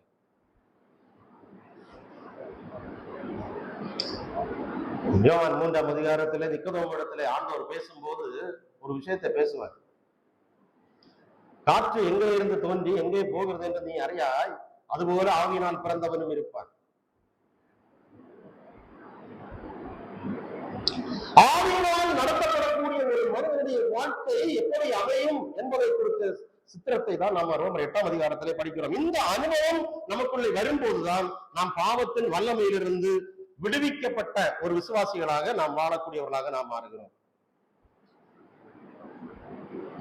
பாவத்தின் வல்லமையை ஜெயிக்க முடியாமல் திணறிக் கொண்டிருக்கிற, தோற்று போய் கொண்டிருக்கக்கூடிய ஒரு விசுவாச வாழ்க்கை என்பது ரொம்ப பரிதாபமான. அப்போ அநேக நேரங்களிலே இந்த காரியங்களை நம்ம சரியாக புரிந்து கொள்ளாததுனால நாம் என்ன செய்கிறோம் என்றால் பாவ வாழ்க்கையிலே நாம் தடுமாறி கொண்டிருக்கிறோம்.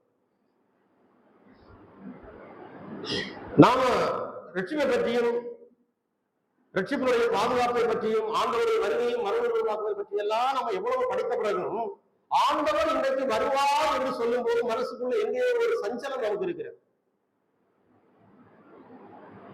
இன்னைக்கு வந்துருவாரோ, வந்தானா எப்படி கணக்கு கொடுப்பேன் என்கிற ஒரு பயம் நமக்குள்ளே வருகிறது, சஞ்சலம் வருகிறது. இந்த பயம் எல்லா விசுவாசிகளும் இருக்கு, அது வேற விஷயம்.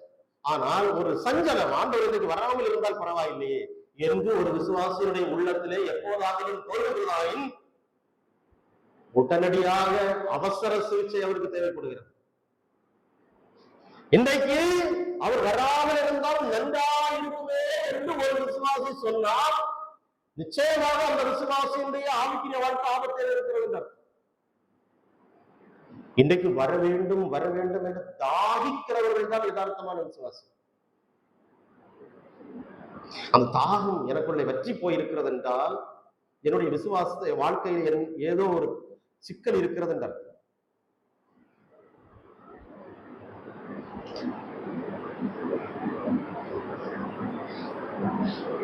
நாம் எல்லாருமே கிறிஸ்து நமக்குள்ளே இருக்கிறார் என்று சொல்லி விசுவாசிக்கின்றோம், அது எந்த சந்தேகமும் இல்லை. ஆனால் நம்முடைய பாவ பழக்கங்களை மேற்கொள்ள முடியாமல் தடுமாறிக் கொண்டிருக்கிறோம்.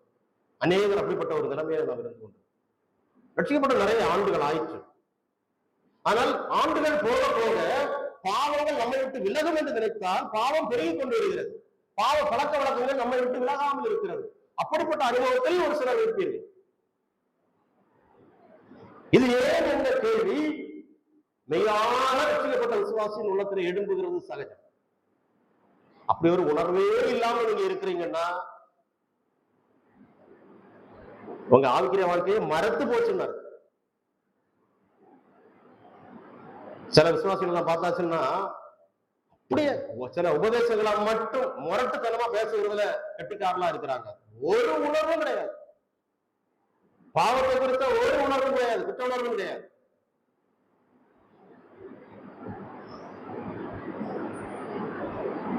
அந்த இடங்களில் எல்லாம் மனசாட்சியை மறத்து போன ஒரு நிலைமையிலே தள்ளப்பட்டிருக்கிறோம் என்றார். இப்படிப்பட்ட நிலைமையிலே நாம் செல்லுகிறது நல்லதல்ல. அப்ப அந்த நிலைமையிலே தான் நாம இந்த காரியங்களை ஆராயும் போது ஒரு காரியத்தை தெரிந்து கொள்கிறோம். நாம் தேவனை நேசிக்கவில்லை என்ற அர்த்தம் அல்ல, ஆவிக்குரிய காரியங்களை விரும்பவில்லை என்ற அர்த்தம் அல்ல. ஆனால் நாம் நம்முடைய ரட்சிப்பை குறித்து சரியாக புரிந்து கொள்ளவில்லை. ரட்சிக்கப்பட்ட விசுவாச வாழ்க்கையை குறித்து நாம் சரியாக புரிந்து கொள்ளவில்லை என்றார். அதை நாம் சரிப்படுத்திக் கொள்ள வேண்டும், அவசரமாக சரிப்படுத்திக் கொள்ள வேண்டும். நீங்க ரட்சிக்கப்பட்ட எத்தனை ஆண்டுகள் ஆனாலும், எத்தனை வயதானாலும், இல்லை குழந்தைகள் ஆனாலும், எல்லாருக்கும் பிரமாணம் ஒன்றே.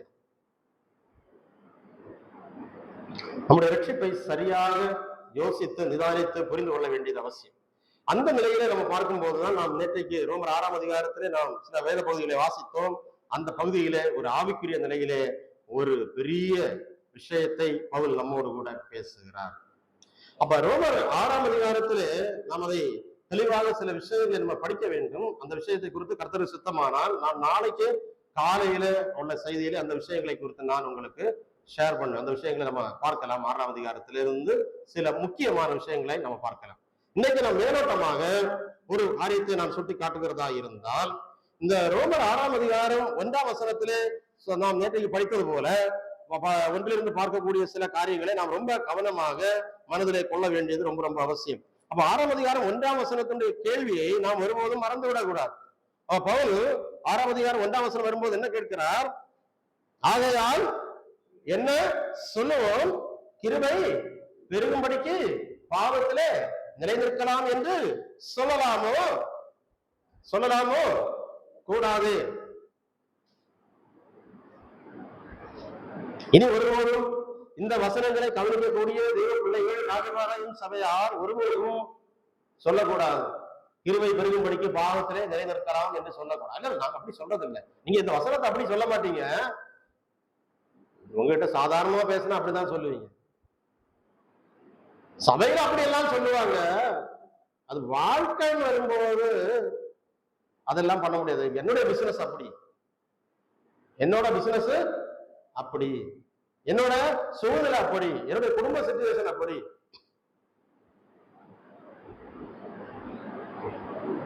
அப்படிப்பட்ட சாக்கு போக்கு நாம் சொல்லக்கூடாது.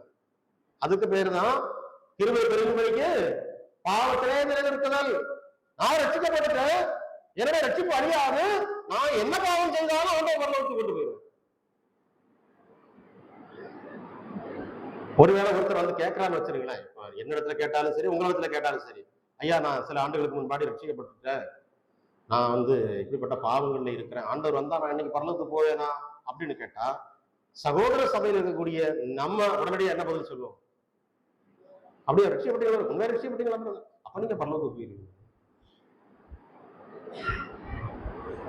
பக்கத்துக்காரங்க வீட சுமக்காரங்க போய் கேட்டாவன்னு சொல்லுவா, போமாட்ட, முடிவு வரியந்தம் நிலைநிற்கிறவனே ரட்சிக்கப்படுவான். அப்ப நான் சொல்ல, என்னன்னா பைபிள் படிக்கிறீங்க நீங்க எல்லாம், கிருபையை பற்றி உனக்கு என்னத்தை தெரியும், முன்குறிப்பை பற்றி உனக்கு என்னத்தை தெரியும் அப்படின்னு நம்ம மனசுல நம்மள அறியாமலே ஒரு கேள்வி வருமா வராதா? ஆனா அவன் பரலோகத்துக்கு போவான் என்று சொல்லும் போது ஒரு காரியத்தை கூட அவனுக்கு சொல்லணும், தம்பி நீ மெய்யாகவே ரட்சிக்கப்பட்டியா? நீ மெய்யாகவே ரட்சிக்கப்பட்டா பைபிளில் ஒரு வசனம் இருக்கு, கேட்டுக்கோ. ஆண்டவருடைய அன்பின் சீசனாகிய யோவான் ரொம்ப சிநேகமா ஒரு வசனம் எழுதி வைத்திருக்கிறாரு, தேவனால் பிறந்த எவனும் பாவம் செய்ய மாட்டான் அப்படியும் எழுதி இருக்குது. அப்படின்னா நீ ரட்சிக்கப்பட்டா ஒழுங்கா வாழணும்னு அர்த்தம். வாழலைன்னா நீ ரட்சிக்கப்படலைன்னு அர்த்தம்.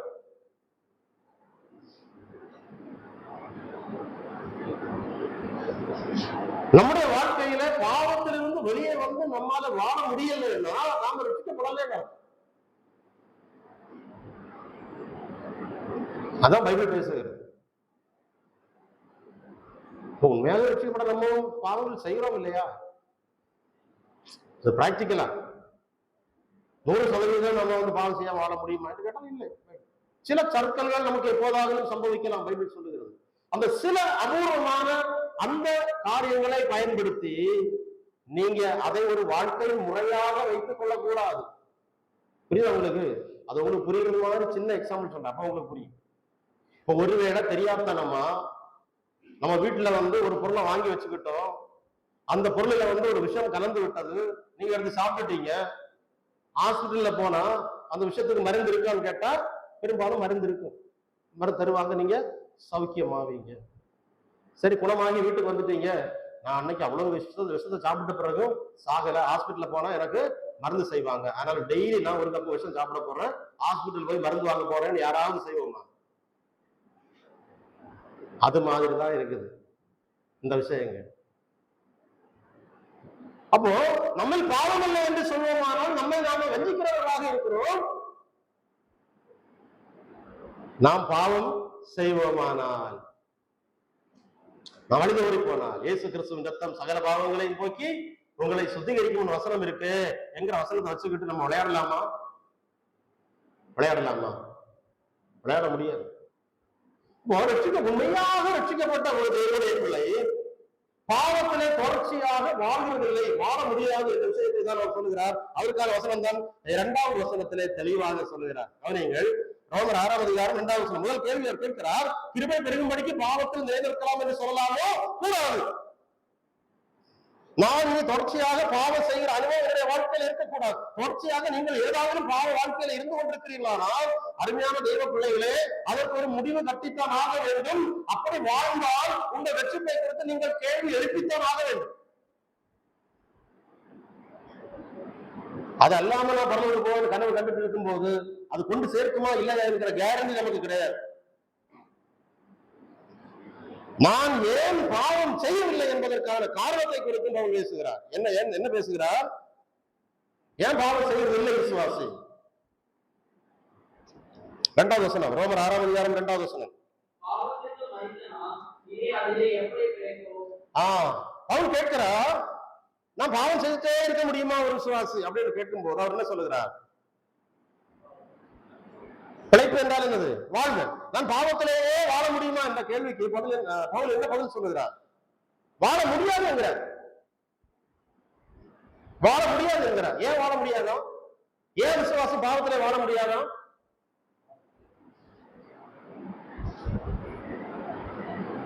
பாவத்துக்கு புரிஞ்சுதா? புரிஞ்சுதா? புரியலையா? ஏன் ஒரு அவிசுவாசியினால ஏன் பாவம் செய்யாம இருக்க முடியாது அப்படின்னு கேட்டா, அவன் பாவத்திலே செத்து கிடக்கிறான். சரியா? கிறிஸ்துவுக்கு முன்னாடி உங்களால பாவம் செய்யாம இருக்கவே முடியாது. ஏன்னா நீங்க பாவத்துல செத்து போய் கிடந்தீங்க, பாவத்தில் மரித்து கிடந்தீங்க. புரியுதா? நீங்க இப்ப விசுவாசி ஆனீங்க கிறிஸ்துவுக்குள்ள வந்த பிறகு. இப்பொழுது உங்களுக்கு நீங்கள் பாவத்திலேயே வாழ முடியாது. ஏன் வாழ முடியாது? பாவத்துக்கு செத்து போயிட்டீங்க. வித்தியாசம் புரிஞ்சுதா? புரியலையா? தண்ணியில மீன் நீந்திட்டே இருக்குது, மீனை தூக்கி கரையில போட்டா என்ன சம்பவிக்கும்? அது செத்து போகும். ஏன் செத்து போகுது? அதற்கு தண்ணீர்ல தான் வாழ முடியும், கரையில் என்ன செய்ய முடியாது, வாழ முடியாது. இயல்பு. அதே போலதான் ஒரு விசுவாச இயல்பு என்பது பாவ வாழ்க்கையிலே அவன் தொடர்ந்து என்ன செய்ய முடியாது, வாழ முடியாது. அந்த இயல்பை தேவன் எனக்கும் உங்களுக்கும் கொடுத்திருக்கிறார். அப்ப நாம் ஒரு ரட்சிக்கப்பட்ட தேவனுடைய பிள்ளை பாவம் செய்யாமல் வாழ்கிறார் என்றால் அது கிருபையா கிரியையா? ரட்சிக்கப்பட்ட தேவனுடைய பிள்ளை பாவம் செய்யாமல் வாழ்கிறது கிருபையா கிரியையா?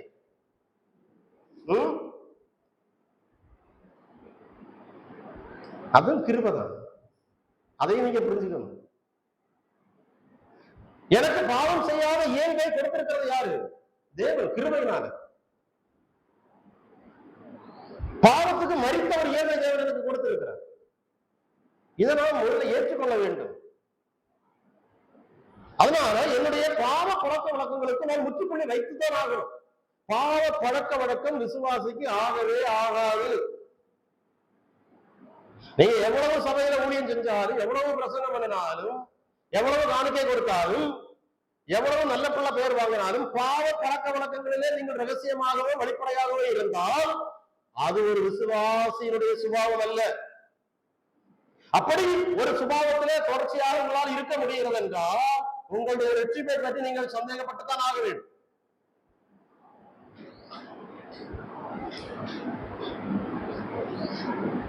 அப்படி அப்படித்தானா நம்ம இன்னைக்கு வாழ்கிறோம்? அப்படித்தானா வாழ்கிறோம்? வேதம் அப்படித்தானே சொல்லுங்க. பாவத்திற்கு மரித்த நாம் அதிலே எப்படி பிழைப்போம்? இப்ப பாவத்தை ஜெயிக்கிறதற்கான ரகசியம் என்னது? பாவத்தை ஜெயிக்கிறதுக்கான ரகசியம் என்ன? நாம் ஏன் பாவத்தை ஜெயிக்க முடிகிறது? ரகசியம் என்ன? பாவத்திற்கு மரித்து எப்பொழுது? எப்படி பாவத்துக்கு மரித்து? அதான் முக்கியமான கேள்வி. நான் என்னை சாகடித்து பாவத்துக்கு மரிக்கவில்லை. நான் இன்னைக்கு இயேசு கிறிஸ்துவை சொந்த இரட்சகராக ஏற்றுக்கொண்டேனோ அன்னைக்கு நான் அவரோடு கூட சிலுவையில் அறையப்பட்டு நான் செத்தேன். நான் சொல்றது புரியுதா புரியலையா? இப்ப இதுல உங்களுக்கு என்ன புரிகிறது? அந்த பாவத்திலிருந்து நம்ம விலகி வாழக்கூடிய வாழ்க்கை என்பது நம்ம கொஞ்சம் கொஞ்சமாக வளர்ந்து வரக்கூடிய அனுபவம் ஒன்றும் கிடையாது. தேவன் நமக்கு ரட்சிக்கப்பட்ட நாளிலே கொடுக்கிற ஒரு அனுபவம். அன்றிலிருந்து நம்ம இந்த பாவத்திலிருந்து ஒரு விலகின வாழ்க்கை முறைக்கு வந்திருக்கணும். அந்த ஒரு வேறு விடுதலை குறித்து இன்னைக்கு சபைகள் நமக்கு சரியாக போதிக்காமல் தோற்று போகிறது ஒரு மிகப்பெரிய தோல்வி. நமக்கு ஞானஸ்நானம் நம்ம கொடுக்கிறதற்கு முயற்சி பண்ணுறதுக்கு முன்னால, ஞானஸ்நானம் எடுக்கிறதுக்கு முன்னால இந்த ஒரு வேறு விரிவு அந்த விசுவாசனுடைய வாழ்க்கையிலே வெளிப்பட வேண்டியது அவசியமாக இருக்கிறது. அது இல்லை இப்பதான் அவங்க வந்திருக்கிறாங்க கொஞ்சம் கொஞ்சமாக மாத்துவாங்க, அப்படி கிடையாது. கொஞ்சம் கொஞ்சமாக மாற்றி வாழ்றதுக்கு நம்முடைய சுய பலத்தினால நம்ம பாவத்திலிருந்து வெளியே வரல. தேவன் நம்மை நம்முடைய பழைய மனுஷனை சிலுவையில சாகடிச்சு என்ன ஒரு புதிய மனுஷனா மாத்தி இருக்கிறாரு. அவங்கதான் விசுவாசி. இதெல்லாம் படிக்கும் போது எப்படி இருக்கு? நம்ம விசுவாசியா இல்லையா? அப்படி சந்தேகம் வருதா இல்லையா? சந்தேகம் வந்தா நீங்க உங்களுக்கு இந்த விஷயம் புரிஞ்சுன்னு அர்த்தம். சந்தேகம் வரலைன்னா உங்களுக்கு இது புரியலன்னு அர்த்தம். இல்ல சந்தேகம் வராத மாதிரி நடிச்சீங்கன்னா உங்களுடைய பெருமைன்னு அர்த்தம். நீ யாரியா இன்னைக்கு வந்து பேசிட்டு இருக்க? நாங்க எத்தனை வருஷமா இதெல்லாம் கேட்கறோம். எத்தனை பிரசங்கி மாதிரி வந்து இங்க பிரசங்கம் பண்ணியிருக்கிறாங்க. நாங்க எவ்வளவு பிரசங்கம் கேட்டுருக்கு. நான் கொஞ்சம் கொஞ்சமா மாத்திக்குவேன். நாம் கொஞ்சம் கொஞ்சமாக மாத்தி நம்முடைய சுய பலத்தினால ஒரு விசுவாசி பாவத்தை ஜெயித்து வாழ முடியும் என்றால் பவுல் நமக்கு சவாலாக இருக்கிறார். பவுலே தோத்து போயிட்டார். தன்னுடைய சுய முயற்சியினால் பாவத்தை ஜெயிக்க முடியும் என்று ஏதாவது ஒரு விசுவாசி நினைத்தால் அது முடியாது என்று நிரூபித்த ஒரு நபர் தான் பரிசுத்த பவுல். அதைத்தான் ரோமர் 7ஆம் அதிகாரத்தில் அவர் எழுதி வச்சிருக்கிறார். ரோமர் 7ஆம் அதிகாரம் வீட்டுல போய் படிச்சு பாருங்க. ஐயோ நிர்பந்தமான மனுஷன் தான், இந்த மரண சரீரத்திலிருந்து யார் என்னை விடுவிப்பார்? சுய முயற்சியினுடைய முடிவு அதுதான். பவுல் நன்றாக போராடி பார்த்தார். முடியாதுங்க அப்படின்னு கண்டுபிடிச்சார். அவர் வழியாகத்தான் ஆண்டவர் இந்த விஷயம் எழுதி வைத்திருக்கிறார். பவுலே, நீ பாவத்தை ஜெயிக்கிறது உன்னுடைய சுய முயற்சியினால் அல்ல, சுய பலத்தினால் அல்ல. நீ பாவத்தை ஜெயிக்க காரணம், பாவத்துக்கு விலகி வாழ காரணம் நீ மரித்தா என்பதை நீ ஏற்றுக்கொண்டதனாலே. அதனாலதான் நான் நேற்றுக்கு சொன்னேன், நம்முடைய மரணத்தை நாம் ஏற்றுக்கொள்ளும் வரைக்கும் நம்முடைய விசுவாச வாழ்க்கையில் ஒரு மாற்றமும் வராது. எத்தனை பிரசங்கம் கேட்டாலும், நீங்க எத்தனை நல்ல தீர்மானம் எடுத்தாலும், ஆண்டுக்கு ஒரு முறை புதிய புதிய தீர்மானம் எடுத்தாலும் உங்க வாழ்க்கையில ஒரு மறுவுருவமான வாழ்க்கை வராது. நீங்கள் மரித்ததை ஏற்றுக்கொள்ள வேண்டும். மரித்ததை ஏற்றுக்கொள்கிறது அவ்வளவு லேசான காரியம் இல்லை. நீங்க உங்களுக்கு அது புரியும் என்று நினைக்கிறேன். நான் இப்ப ஏற்றுக்கொள்றேன் அப்படின்னு நீங்க சொன்னாலும் அதாவது லேசா ஏற்றுக்கொள்ள முடியாது. மரித்ததை ஏற்றுக்கொள்கிறது என்பது ரொம்ப கஷ்டமான ஒரு விஷயம். ஆனால் அதை ஏற்றுக்கொண்டுதான் ஆக வேண்டும். நாம் ஏற்றுக்கொண்டு விட்டால் நமக்கு இந்த பிரச்சனையிலிருந்து, பாவத்தினுடைய கடுமையான அந்த தோல்வியிலிருந்து நமக்கு விடுதலை இருக்கிறது பைபிள். அப்படி நீங்கள் ஏற்றுக்கொண்டு விட்டால் உங்கள் சுபாவத்துக்கு மிகப்பெரிய மாற்றம் வரும். எந்த ஒரு பிரச்சனை நீங்கள் யோசித்து பாருங்க. உங்களுக்கு யாரையாவது மன்னிக்க முடியாத ஒரு மனநிலையோடு இருப்பீர்கள். ஆனால் அனைவரும் இருப்பீர்கள். உள்ளத்துல மூலையில வச்சிருப்பீங்க சிலரை கூட்ட சில கசம். நான் செத்தாலும் இதை மறக்க மாட்டேன், இவரை மன்னிக்க மாட்டேன். செத்தாலும் செத்து போயிட்டா மறந்துடும். நம்ம அதுக்கப்புறம் பிடிச்சி வைக்க நினைச்சாலும் இருந்தா முடியாது. புரியுதா? அப்ப எனக்கு ஒருத்தரை மன்னிக்க முடியலன்னு அர்த்தம் இல்ல, சாகல. என்னை பத்தி யாராவது ஒரு சின்ன விஷயத்தை பேசினால் எனக்கு திடீரென்று கோபம் வருகிறது, என்னால சகிக்க முடியலன்னா என்ன அர்த்தம்? சாகல. எனக்கு இந்த உலகத்தின் மீது அதிக நாட்டம் இருக்கிறது. இந்த உலகத்துல சில காரியங்களை அனுபவிக்க வேண்டும். ஆண்டவர் முதலா வந்தா போது எனக்கு இங்கே சில காரியம் இருக்கிறது என்று நினைத்தீர்கள் என்றால் அதனுடைய அர்த்தம் என்ன? நீங்கள் சாகவில்லை. உலக மனுஷனை போறவே உங்க வாழ்க்கையை பற்றி நீங்க பிளான் பண்ணிட்டு இருக்கிறீங்கன்னு அர்த்தம். நீங்க சாகவில்லை. நீங்க வாலிபர்களா இருக்கலாம், வயதுவர்களா இருக்கலாம். இந்த உலகத்துல எனக்கு அது இதெல்லாம் இருக்கு, அந்த இதெல்லாம் அனுபவிச்சுதான் ஆகணும், ரெண்டாவது பார்த்துக்கலாம், ஆவிக்கிற காரியத்துல அதுக்கு அப்புறமா பார்த்துக்கலாம் அப்படின்னு நீங்க நினைச்சீங்கன்னா அந்த அர்த்தம் நீங்கள் சாகவில்லை.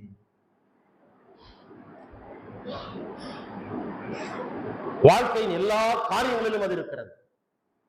சமையல் கட்டிலிருந்து, தண்ணி பிடிக்க போகிற இடத்துல இருந்து, நாம வேலை பார்க்கிற இடத்துல இருந்து, நாம பழகக்கூடிய நபர்களில் இருந்து, நாம் உரையாடக்கூடிய இடங்களில் இருந்து, நம்முடைய நட்பு வட்டாரங்களில் இருந்து, எல்லா இடங்களிலும் இருக்கிறது. நான் சத்தேனா இல்லையா? என் வீட்டில் நடக்கக்கூடிய ஒவ்வொரு பங்கனிலும் எனக்கு தெரியும் நான் சத்தேனா இல்லையா.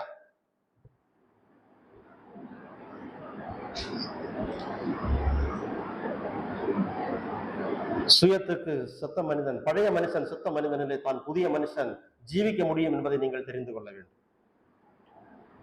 கிறிஸ்து நமக்குள்ளே இருக்கிறார் என்று எவ்வளவுதான் சொன்னாலும், ஆவியானவர் நமக்குள்ளே வசிக்கிறார் என்று எவ்வளவுதான் சொன்னாலும், இந்த சாவு நடக்காவிட்டால் அங்கே உயிர்த்தெழுதல் நடக்க. நான் என்னுடைய பழைய மனுஷன் என்னிலிருந்து எடுக்கப்படுகிறதற்கு தேவன் வைத்த பிரமாணம் அதுதான். அது ஏன் அப்படி வச்சார் தெரியுமா? இந்த பழைய மனுஷனை ஒரு விதத்திலையும் சரிப்படுத்த முடியாது. பழைய மனுஷனை ஒரு விதத்திலையும் சீர்படுத்த முடியாது. எவ்வளவு முயற்சி பண்ணினாலும் அவனை கழுவி சுத்தப்படுத்த முடியாது என்கிறதுனாலதான் அவனுக்கு தேவன் குறித்த இடம்தான் சிலுவை பலி மரணம். இயேசு கிறிஸ்துவுடைய சிலுவையின் பலியின் போது அந்த பழைய மனுஷனாகிய என்னிலே இருந்த பழைய மனுஷனை சாகடித்து எனக்குள்ளே ஒரு புதிய மனுஷனை கொடுக்கிறதற்கு தேவன் தீர்மானித்தார். அந்த புதிய மனுஷனிலே அவருக்காக வாழும்படிக்கு ஒரு புதிய வாழ்க்கையை கொடுத்தார். அந்த வாழ்க்கை தான் கிறிஸ்தவ வாழ்க்கை. அல்லாம நான் சில காரியங்களை சீர்படுத்தி கொண்டு நான் நல்ல பிள்ளை ஆகி ஆண்டவருக்காக வாழ்கிற வாழ்க்கை அல்ல கிறிஸ்தவ வாழ்க்கை. இப்ப நான் இங்க ஒரு கேள்வி கேட்கிறேன். அப்ப உங்களால என்னால பாவத்தை ஜெயித்து வாழ முடியுமா முடியாதா? இதுதான் பைபிள் தரக்கூடிய பதில். அப்ப இன்றைக்கு பாவத்தை ஜெயித்து நான் வாழவில்லை என்றால் யாருடைய பிரச்சனை? என்னுடைய பிரச்சனை.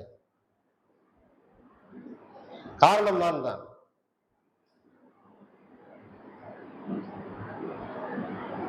கிறிஸ்து எனக்காக மரித்தார் என்பது எவ்வளவு மேலான சத்தியமோ அதுபோல மேன்மையான ஒரு சத்தியம்தான் கிறிஸ்துவோடு கூட நான் மரித்தேன் என்கிறது.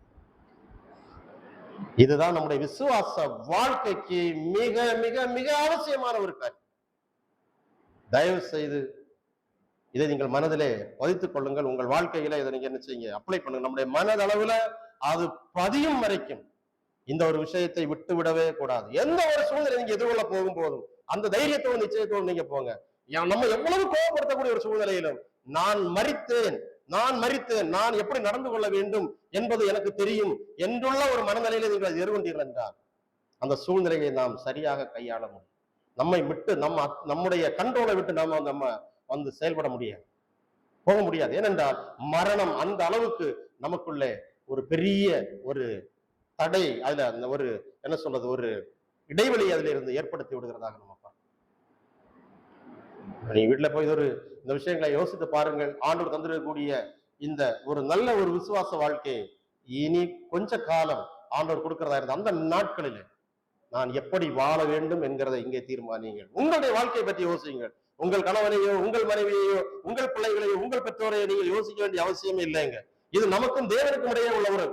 நீங்கள் உங்களை சரிப்படுத்திக் கொண்டீர்கள் என்றால் அந்த சரிப்படுதல் அது உங்கள் குடும்பத்தை பாதிக்கும், அந்த சபையை பாதிக்கும், அது நம்முடைய சமூகத்தை பாதிக்கும், நம்முடைய வாழ்க்கையை அர்த்தமுடையதாக மாற்றும். உண்மையில சொல்ல போனால் சுவிசேஷத்திற்கு தடை யாருன்னு கேட்டால் நீங்களும் நானும் சாகாததான் தடையை தவிர வேறு ஒன்றும் கிடையாது.